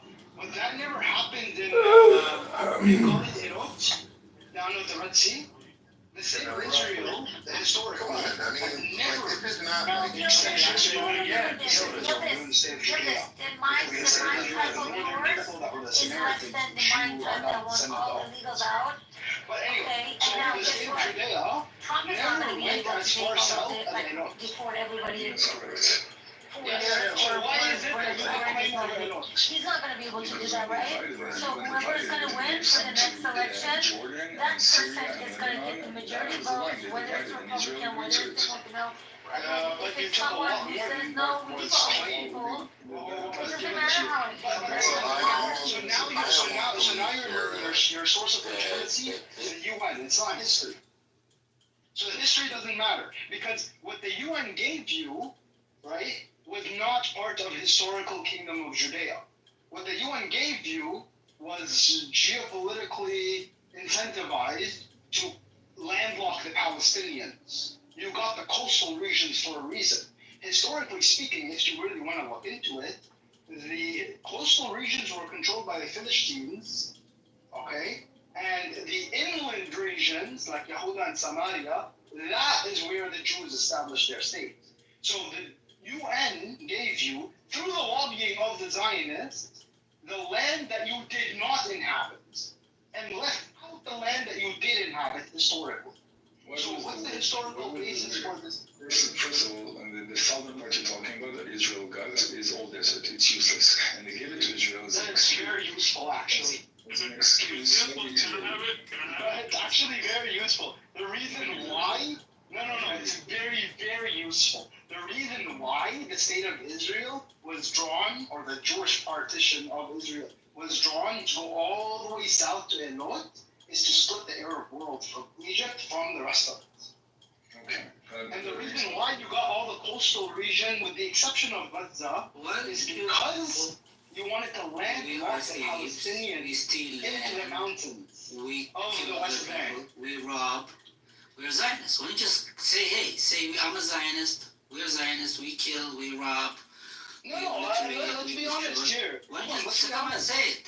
You would have a lot more respect for you. You would have a lot more respect for someone who comes along and says, hey, I'm a thief, I'm a Zionist. I am, I rob and I steal and I kill and I ethnically cleanse and so on and so forth. Why do you have to lie? It's not just that. It's not just that. Let's be honest about why the borders were drawn in the way that they were drawn. If I was an invader, right, I would have drawn the borders exactly like that. Take the coastal region so you can landlock the rest of the Palestinians. And a landlocked country is much easier to blockade because they don't have access to the sea. So they can't trade internationally. How wide is the land against Israel? Real quick, Benny Adam. How wide was it? Hold on, Benny Adam. But now that they figured out that the landlocked area that is the Gaza and West Bank is a global choke point, and now that supply lines are important, now we have a war to exterminate the Palestinians from Gaza so that they have a road into Africa and the Middle East. I don't find that a coincidence. No, not at all. And the Ben Gurion now is a project from way back in the day. Benny, you were wrong when you said, you asked him why you didn't choose Syria. Just last week, their heritage minister announced that after annexing West Bank and Gaza, they will try to annex the entirety of Lebanon and Syria because both of them belong to the so-called Eretz Israel or the biblical Israel. Yeah, I know. They're just doing it one by one. I know. So give them time to steal. I mean, how can they steal everything all together? You got to give them time to steal. Okay? So be kind to them. Be kind to the Zionists. You're rushing them into doing it. So, I mean, they have another 50 years to kill another 50 million people and take over their land. Just make sure your house is not, falling in that line. So yeah, still how many Arabs have the Jews killed so far?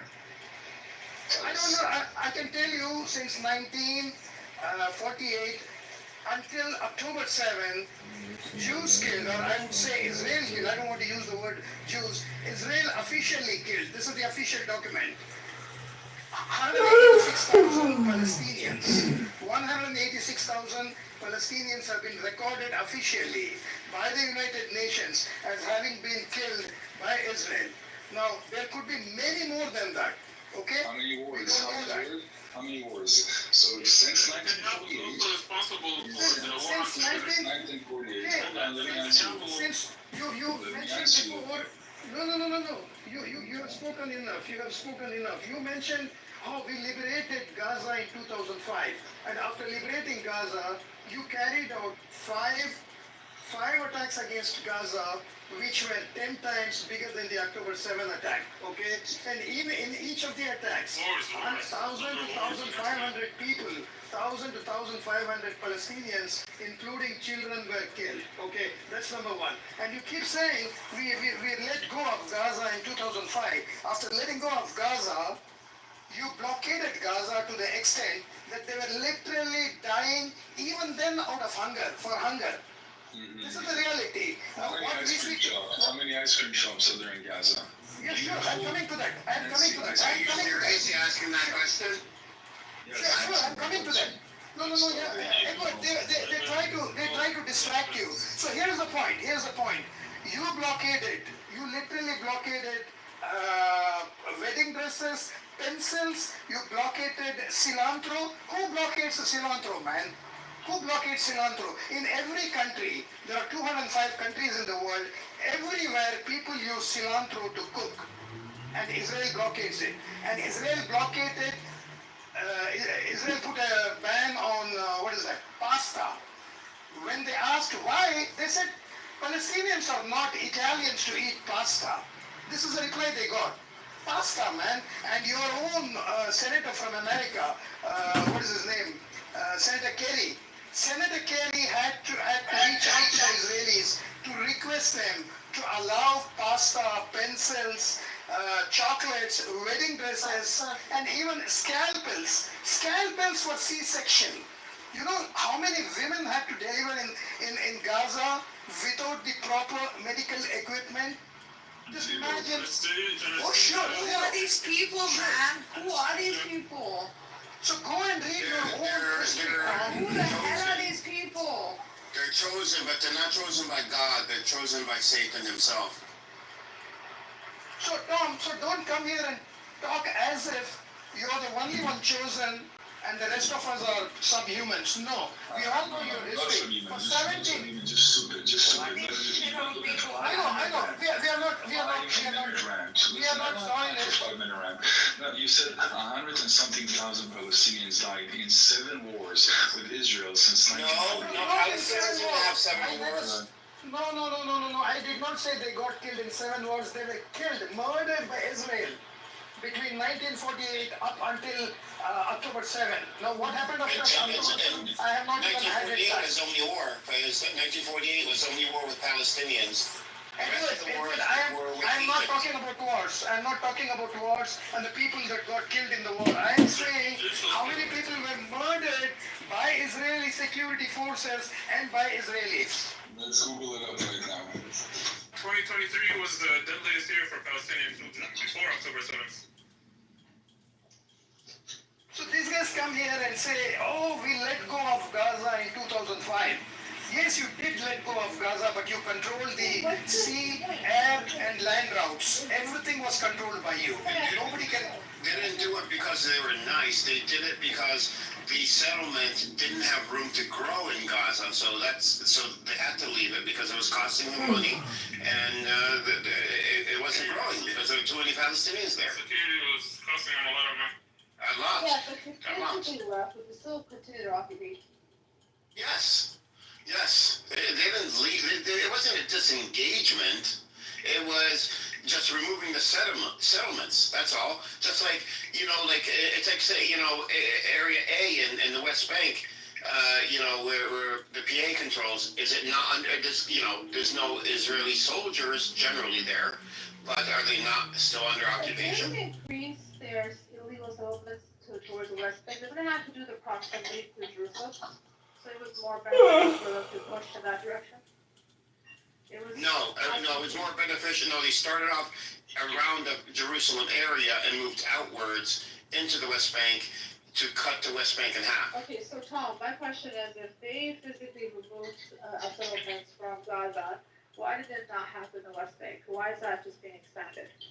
Gaza was supposed to be an experiment to have the Palestinians show that they can govern themselves. Got you. No, it wasn't. Experiment? It was never labeled that way. It was never portrayed that way. It's gonna turn into Dubai. They didn't even coordinate with the Palestinians. Who the hell are you guys to experiment with somebody's land and see whether they are going to govern themselves. The only people who have not. Independence. Who the hell are you guys That they can have to their tell own them? Palestinian state. It is their land, Tom. It is their land. Hamas. It is their land.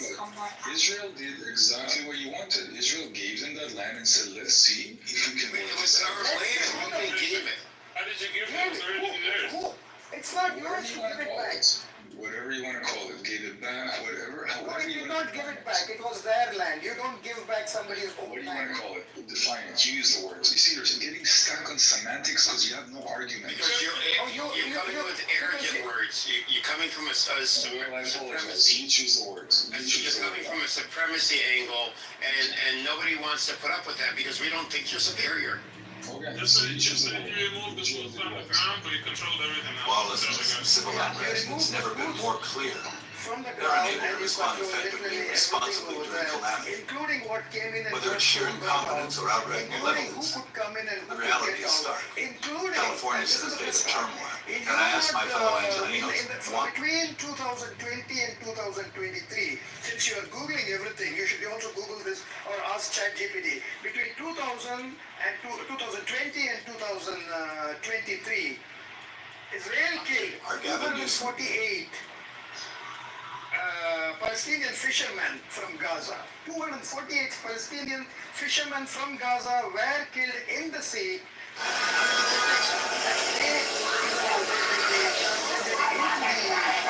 Many of the times it has been found that they were within the international waters. They were not in Israeli waters. How many times were they smuggling drugs, weapons, and attacking Israel? How many Jews died?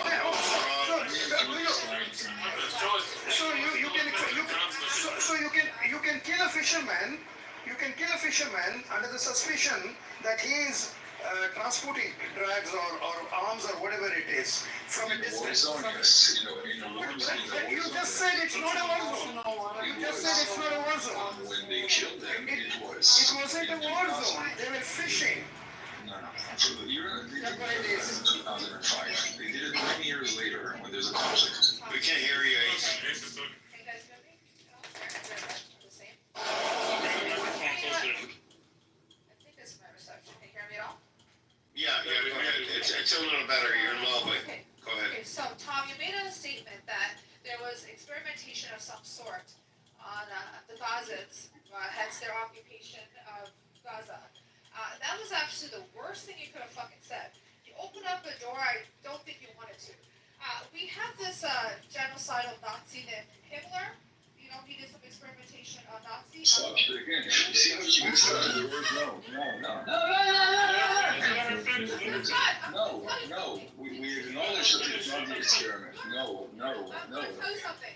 No, we talked about experiment being the wrong word. Experiment was the wrong word. No, I'm not going to talk about experiment because you're an idiot. You're an idiot. I'm gonna put a actual article in the chat. Did you know 1,000 Palestinians were experimented on in Israeli prisons by Israeli physicians? They were ripped apart, did medical experiments on them, and that's been proven. Not only that, they experiment weapons on Palestinians to try to show their might. Karen They can Bass. sell it. Palestinians are being used to experiment medical stuff that is so atrocious, and then to experiment weapons on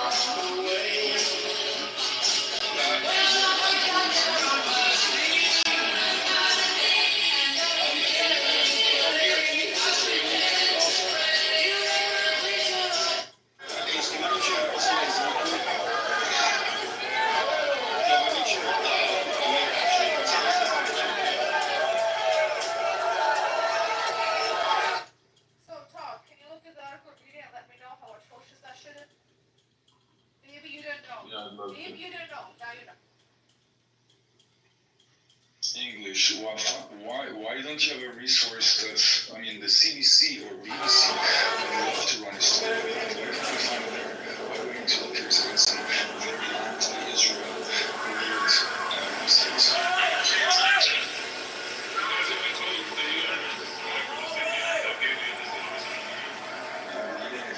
It's Israel every single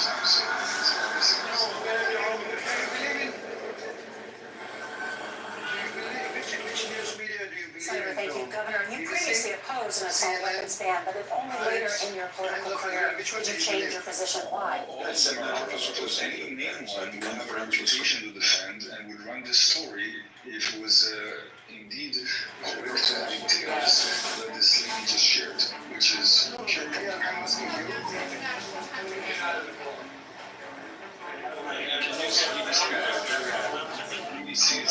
BBC is very anti-Israel, and they would run a story like that.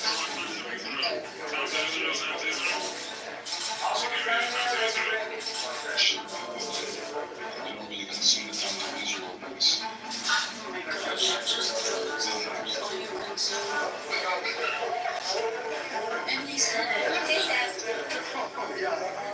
you tell us which media should we believe in? Every premier claims Israel conducted insurgents. So basically, Israel is saying that CNN official is covering everything? why are you doing BBC?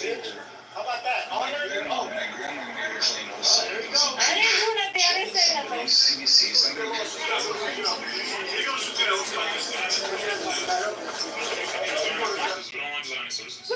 No, here's CNN. Let's see what the CNN claim is. Oh, that's another dinosaur. Any updates on Iran or Israel? I see detention center. I see harsh rendition.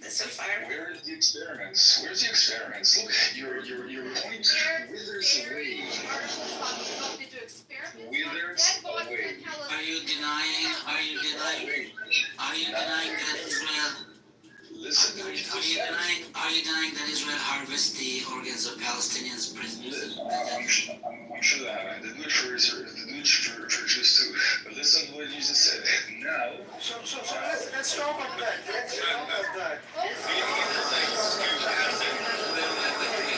So they harvest the organs of Palestinians and they harvest the organs of Jews too? Now they're saying that they're harvesting or saying experimenting on dead bodies. I'm sure. They're doing multiple experimentations. Oh no, you just said dead. A minute ago it was dead. Dead and alive. There's been multiple experimentations being on psychological torture, and guess what? Desecrating dead fucking bodies. Do you know how Israelis treat their dead with honor and respect? So if you don't steal anything, if you're dead, lock it up. Because these sources speak about British Torture is a live person. I'm not. be seen as, hold on, you're not going to be seen as a self-hating Jewish person if you can just admit, yes, okay, let me look into this. If that did happen, that's fucked up. Why do you have to deny the atrocities that took place? Because you started by saying experimenting on people, and then you There's found. articles. No. Show me experiments. I don't want to say anything more. Send me articles. It's really because medical experiments on healthy. Just don't know anything. Show me. You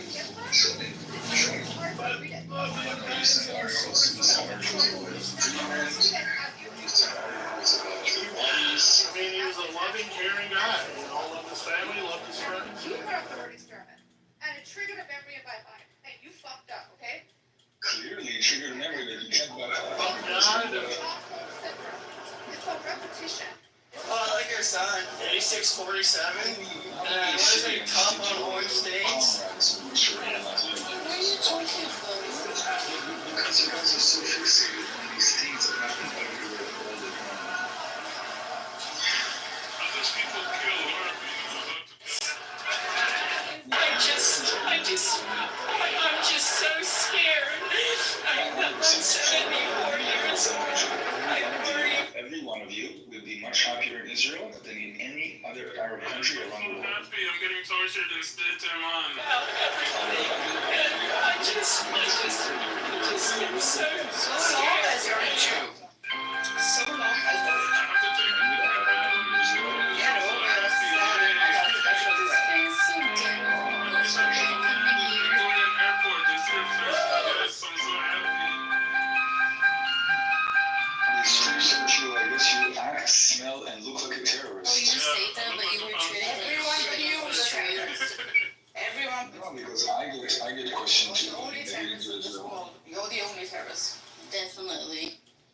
was treated like shit in Austria and he doesn't want to say it. Oppression doesn't only exist in like countries outside the West. Like you need to acknowledge that the West is oppression.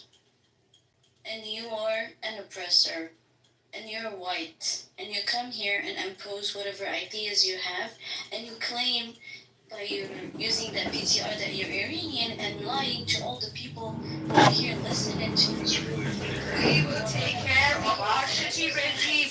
We will take care of our shitty regime. We don't need evil to overthrow evil. We don't need your massacre. We don't.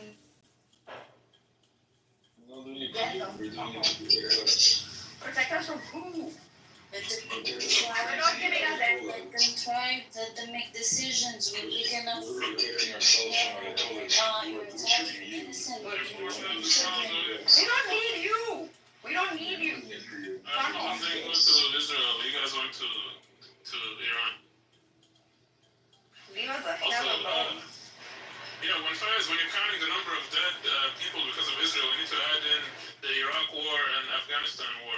Because of Netanyahu, convincing the U.S. Senate and Congress that, once Saddam Hussein is gone, we will have peace in the Middle East. Once, we overthrow this regime, we'll have peace in the Middle East. He's done this since the 90s. Bullshit, my ass. Lee, there is one account that says that in the last 30 about 24 years, under Obama, Bush, and Bill Clinton, in the 24 years of their rule in the US, 12 million people were killed in 11 countries that were invaded by the US and Israel in those 28 years. What countries were invaded by Israel?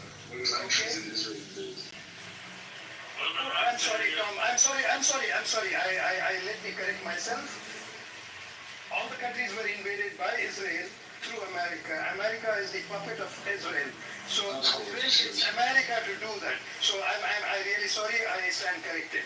Okay. So listen, the Jews there's one account that says, no, not Jews, Israelis.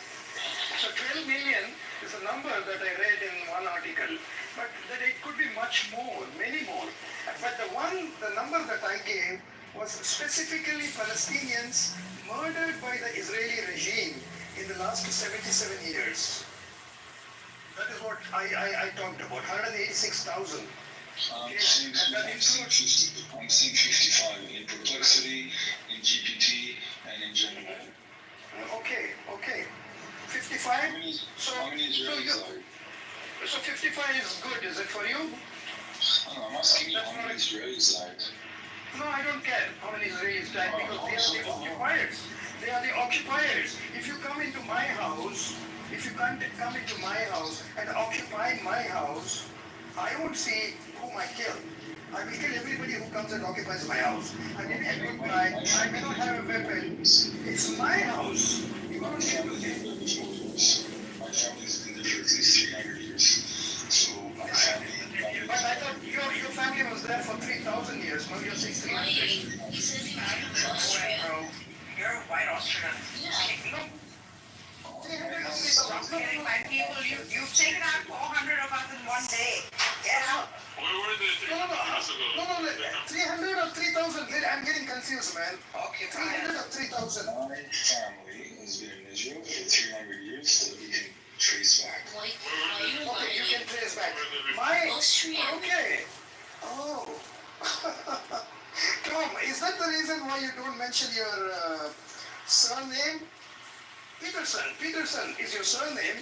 It sounds very Hebrew. You really think I would use my real name on this app with crazy people like you guys? Come on. No, of course not. You cannot, because then your real origins will be revealed to us, which will be most probably German or Ukrainian or so on. I told you, on my dad's side, I'm Austrian. On my mom's side, I'm 300 years in Israel. You can believe me or you don't. I mean, it doesn't really matter. I'm trying to have a conversation. 300 years in Israel is not an ethnicity. There was no Israel before 77 years. It was Ottoman. So, before 300 years, it was Ottoman. So are you? Yeah, I mean, there was no Israel. My grandfather considers himself Palestinian Jew. Okay, now comes the word out of the horse's mouth.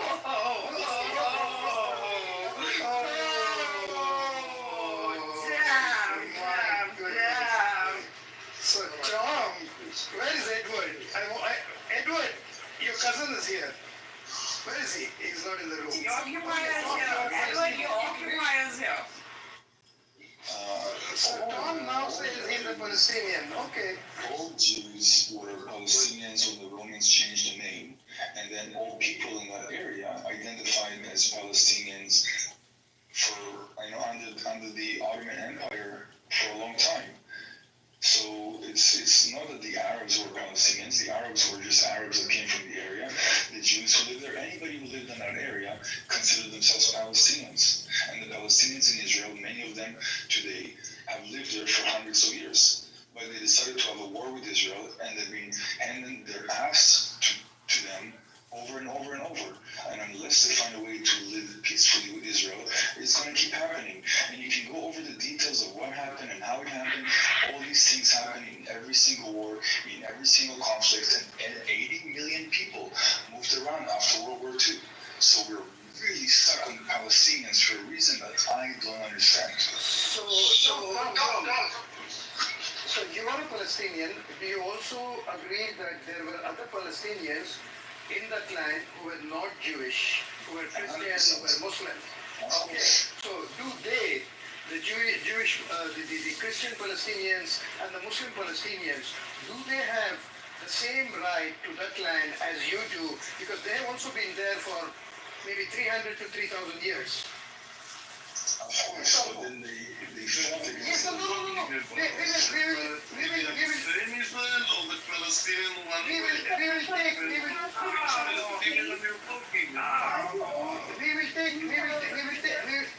Sorry, yes? I can ask you why, if that's because there were other politics, so why is that if you have the right to practice like the others? Yeah. Tom, would you care to answer that?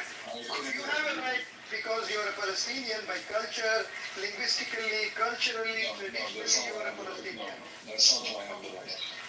So why do you have the right more than the other two groups? Because after World War II, the world was divided, and a tiny, tiny chunk was given to people that identify themselves as Jewish. Some of them are Arab Jewish, some of them are European Jewish, and the UN agreed that these people, however you define them, can go to Israel. The Arabs rejected it. They fought, they lost over and over and over and over, and that's where we are today. Okay. Okay, Tom. So, but earlier on, you said you claimed the right to that land. First of all, you said religion. You quoted religious scriptures. No. I'm coming to that. Let me complete the point. You brought in religion to justify the occupation of that land. Then you mentioned linguistic, cultural, traditional connectivity to that land. Connection that goes back 3,000 years. Okay, that's number two. Now you're saying you're a Palestinian who has a right to that land.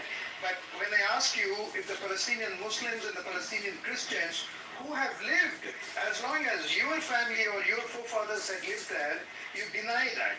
You talk about 1940. No, all I'm asking is before 1948, you acknowledge that all the three groups of Palestinians were living there on that land. Okay? Yes. The wars started only after the creation of Israel. Do you agree on that? Yes. Well, no. Conflict started before, but the war started with the Israel. Conflict started. Palestinian agree, and some Palestinians fight. There have been skirmishes between Palestinian Christians and Palestinian Muslims, Palestinian Muslims and Palestinian Jews, Palestinian Jews and Palestinian Christians. All the three things have been happening in that place since the time that place has... Amos, my friend, I didn't bring in religion here. Your friend, your countryman Tom did that. I'm just asking me a few questions. I'm looking at the Palestinian groups of Christians and Muslims I say all of them are Palestinian, also Muslim, also Christian, didn't fight. Live together with the Israelis. Yes, you're right. You and I agree on that. We both agree on the same point.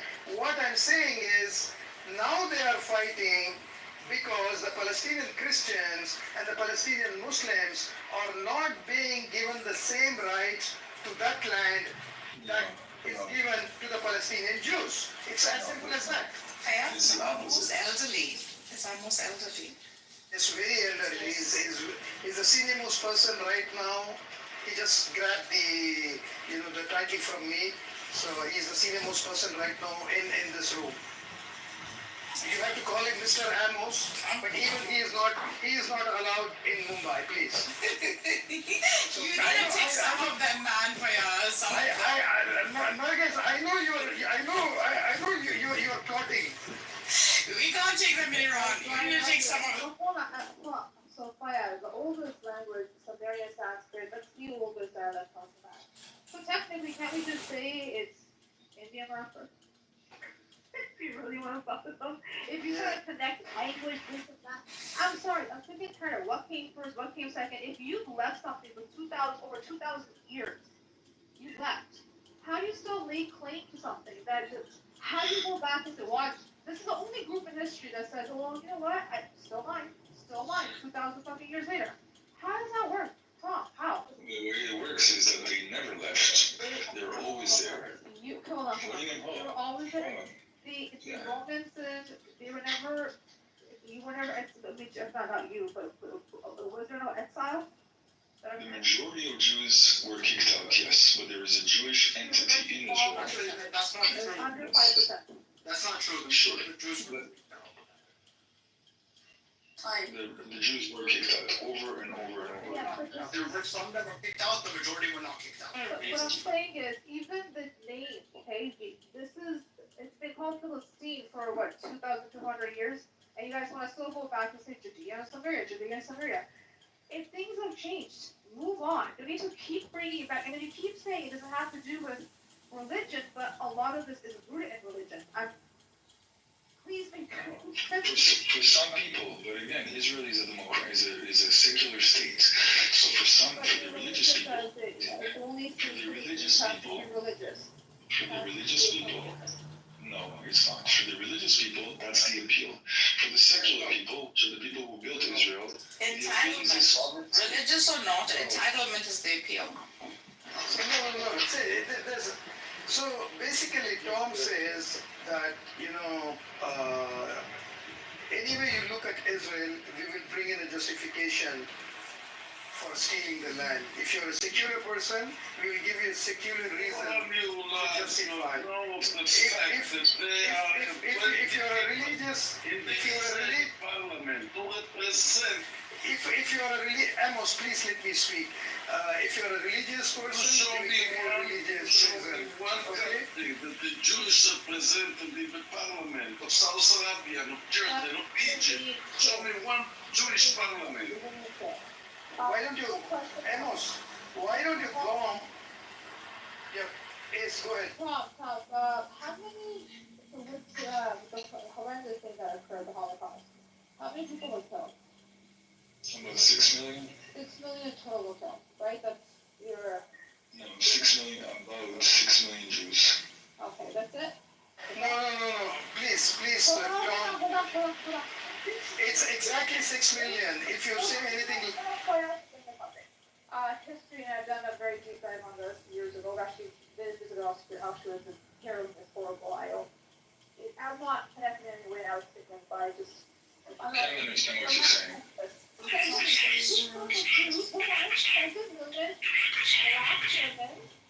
Gay people, gypsies, basically if you were brown, if you were having 7 million on top of the 6 million. But for some reason, what happens to that group of people, they don't get any recognition. I wanted to see how honest you were. And you turned again on the exact same shit that people do. Take something that's harrowing, not just for Jewish people. 13 million people are killed. The other 7 million, look at those groups. Did they receive reparations? Did they receive some sort of land of their own? This man, this disgusting man, he wanted to create an race, okay? That's what the fuck you want to do. But you, like many others, denied your suffering and said 6 million Jews. And I give you an opportunity to give me the rest of it. What are you talking about? Way more than 12 million people died in World War II. What are you talking about? In the Holocaust under Hitler, the death counts. Yes, many millions. Gypsies, all kind of people. Yes. That's Holocaust, Hitler. I said that in particular. How sickening this shit is? They're not gonna recognize the other. Do you see how stupid you are? If you ask me how many other people. He asked you how many people died in the Holocaust. You only mentioned the Jewish number. We're talking about Israel right now, so I'm not going to talk about all the other casualties. And I don't know the breakdown, but I believe it's about 15 million. Actual damage. Hey, Tom, how would you feel if the gypsies of Europe gathered enough support and influence and money and power and decided to lobby the British government to get their quote-unquote land back in India? Because the gypsies come from India. Well, How would you feel like gypsies of Europe? Gypsies? Why are you guys targeting my country, man? No, I'm sorry. Maybe I'm We have the evil Ayatollahs to deal with. We cannot have the evil of all evils. These Zionists will come and occupy us. Like, they're going to make Gaza look like Tehran. We can't have them. I'm not talking about Iran. Listen, I'm talking about an oppressed group of people in Europe, right? The times that you start talking about Iran and now those Zionism attack Iran right now, what they are doing in Tehran, We're finishing you up, man. I want the world clap hands and happy what they are doing in Tehran. This is supposed to speak about. Please. So there is an ethnic minority in Europe that has historically been oppressed, called the Gypsies. They descend from India, right? Now, how would you feel, and how would the world react if these Gypsies gathered enough power and support and influence amongst the European countries, specifically the British, because the British occupied India for I don't know how many hundreds of years, 200 years. What if the Gypsies lobbied the British government to create a Gypsy state, moved to India, and ethnically cleansed the native people that are living there right now, which technically would be their long-lost cousins, right? And established a state of their own, a Gypsy state. That's exactly what happened in 20 different places in Europe. Populations were moved. Exactly what you just described. No. Yes. No, that's not 80 million people were moved, ethnically cleansed from their places, and other people moved in after World War II. Come on, that's not No. The difference is those population exchanges, right, were mutually agreed, right? Nobody agreed. No, they were. Nobody agreed. And more importantly, right, the people themselves that were ethnically cleansed or moved or whatever, however you want to call it, they did not lobby for this to happen. It was imposed on them. In the case of the Jews, they were the ones who lobbied for it. In the case of my hypothetical, it is the Gypsies themselves that are the ones that are advocating for it and lobbying for it and doing it. It would have been a good idea to find a place for the Gypsies somewhere where they have a history and I don't know where it is. If India has areas where there's a lot of Gypsies and there's Gypsy history. No, there's no place left in India. Only you can take them. Don't dump people. Even linguistically, the Punjabi language, and it's very similar. Yeah, so had this happened under British rule, how do you think the world would be reacting right now? Nobody would talk about it. They would have done it. Like If they were Jews, nobody would talk about it. If they were Zionists, nobody would talk. The only reason we're talking about it is because it's Jews. That's the only reason. Oh, stop playing the victim. Nothing special about this song. Nothing special about it. I'll tell you. I have a question for you. Nobody's ever done this before. question for you. The gypsies that you're talking about, are they God's chosen children? Only then. I don't know, you can ask them. No, I'm asking you. You're okay. If they are not, then they cannot. You only have to be chosen. The chosen people. The exclusive. Do they have connection to that land that goes back more than 3,000 years? Yes, they do. They do. Okay. And so they have both the credentials. They are God's chosen people, even if they are not. Tell them to claim that they are God's. They don't do that. No, they can find out. I mean, find out. Somewhere it will be mentioned in some scripture. Somewhere, some book will happen. Yeah. Or they'll create it. Or they've created it. Here's the kicker. The gypsies don't have a religion. They are a secular people. Just like Go back. Bring it on there.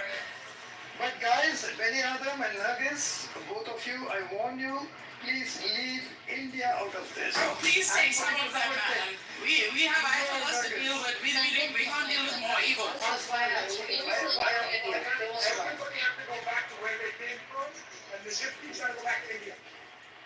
I always considered both of you my friends, but I can see your true nature today. Sorry, man. Please, man, share them, bro. We can't have more evil. We already have. finance, they will survive in Mumbai. Could you imagine?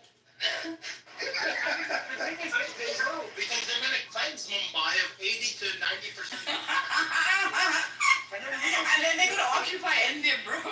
Exactly. It's over a billion people in India. Do you know, guys, Europeans.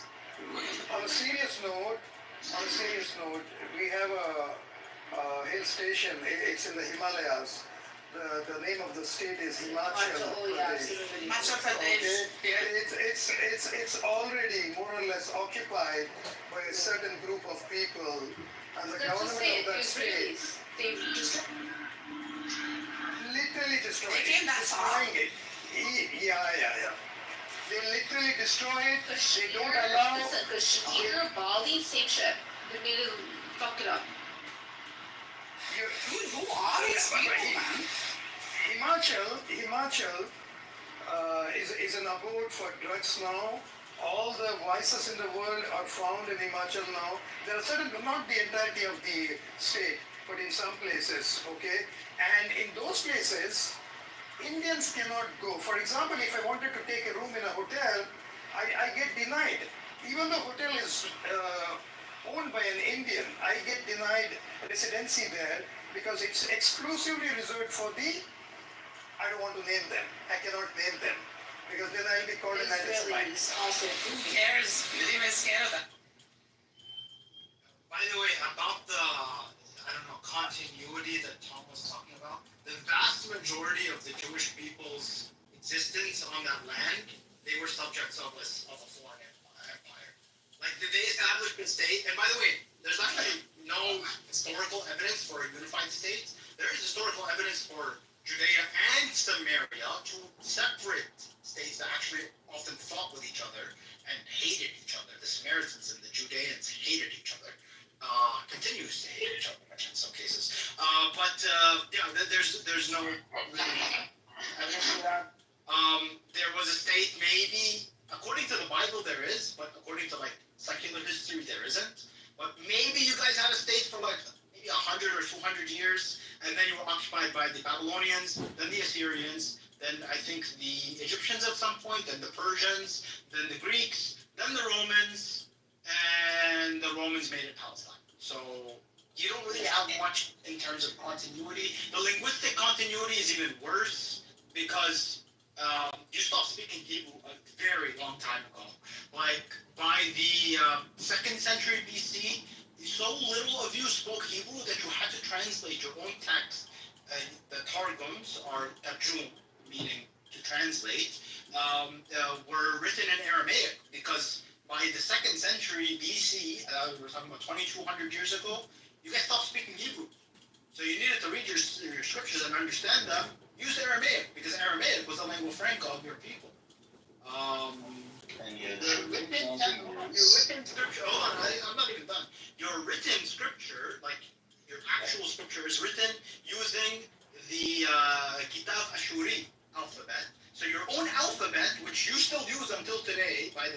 scriptures, is actually literally called the writing of the Assyrians. With the calendar, the Jewish calendar and Babylonian calendar. Jewish calendar is also another, like, there's very little actual continuity between modern day Israelis and historical Jews. If a modern day Israeli met especially the secular ones, right, met like a historic Jew, the historic Jew would call him a heretic and spit on him and probably stone him to death. If two Muslim neighbors meet today and one of them is Shia and one is Sunni, then they would spit on each other too. You guys are king. This silly idea. I agree. So let me answer. I'm not an ISIS supporter. You are an ISIS supporter. You're just ISIS for Jews. Okay. For 2,000 years, Jews kept the same language, same tradition. Some people adopted local languages. Everybody kept speaking or reading Hebrew. None of them spoke Hebrew. They just all read Hebrew and kept their Bible and kept their tradition. Okay. Look, they would have assimilated and they would bring your Bible using the Targums are evidence that you translated your Bible into Aramaic. And then because of Greekification, you then wrote the Septuagint. The Septuagint was used by Jews until the 9th century. The 9th century is when you actually codified your Old Testament or your Tanakh, your Torah, Nevi'im, Ketuvim, into Hebrew. Listen, but what does that have to do with anything? What does that have to do with The Samaritans you used an Assyrian script. Do you think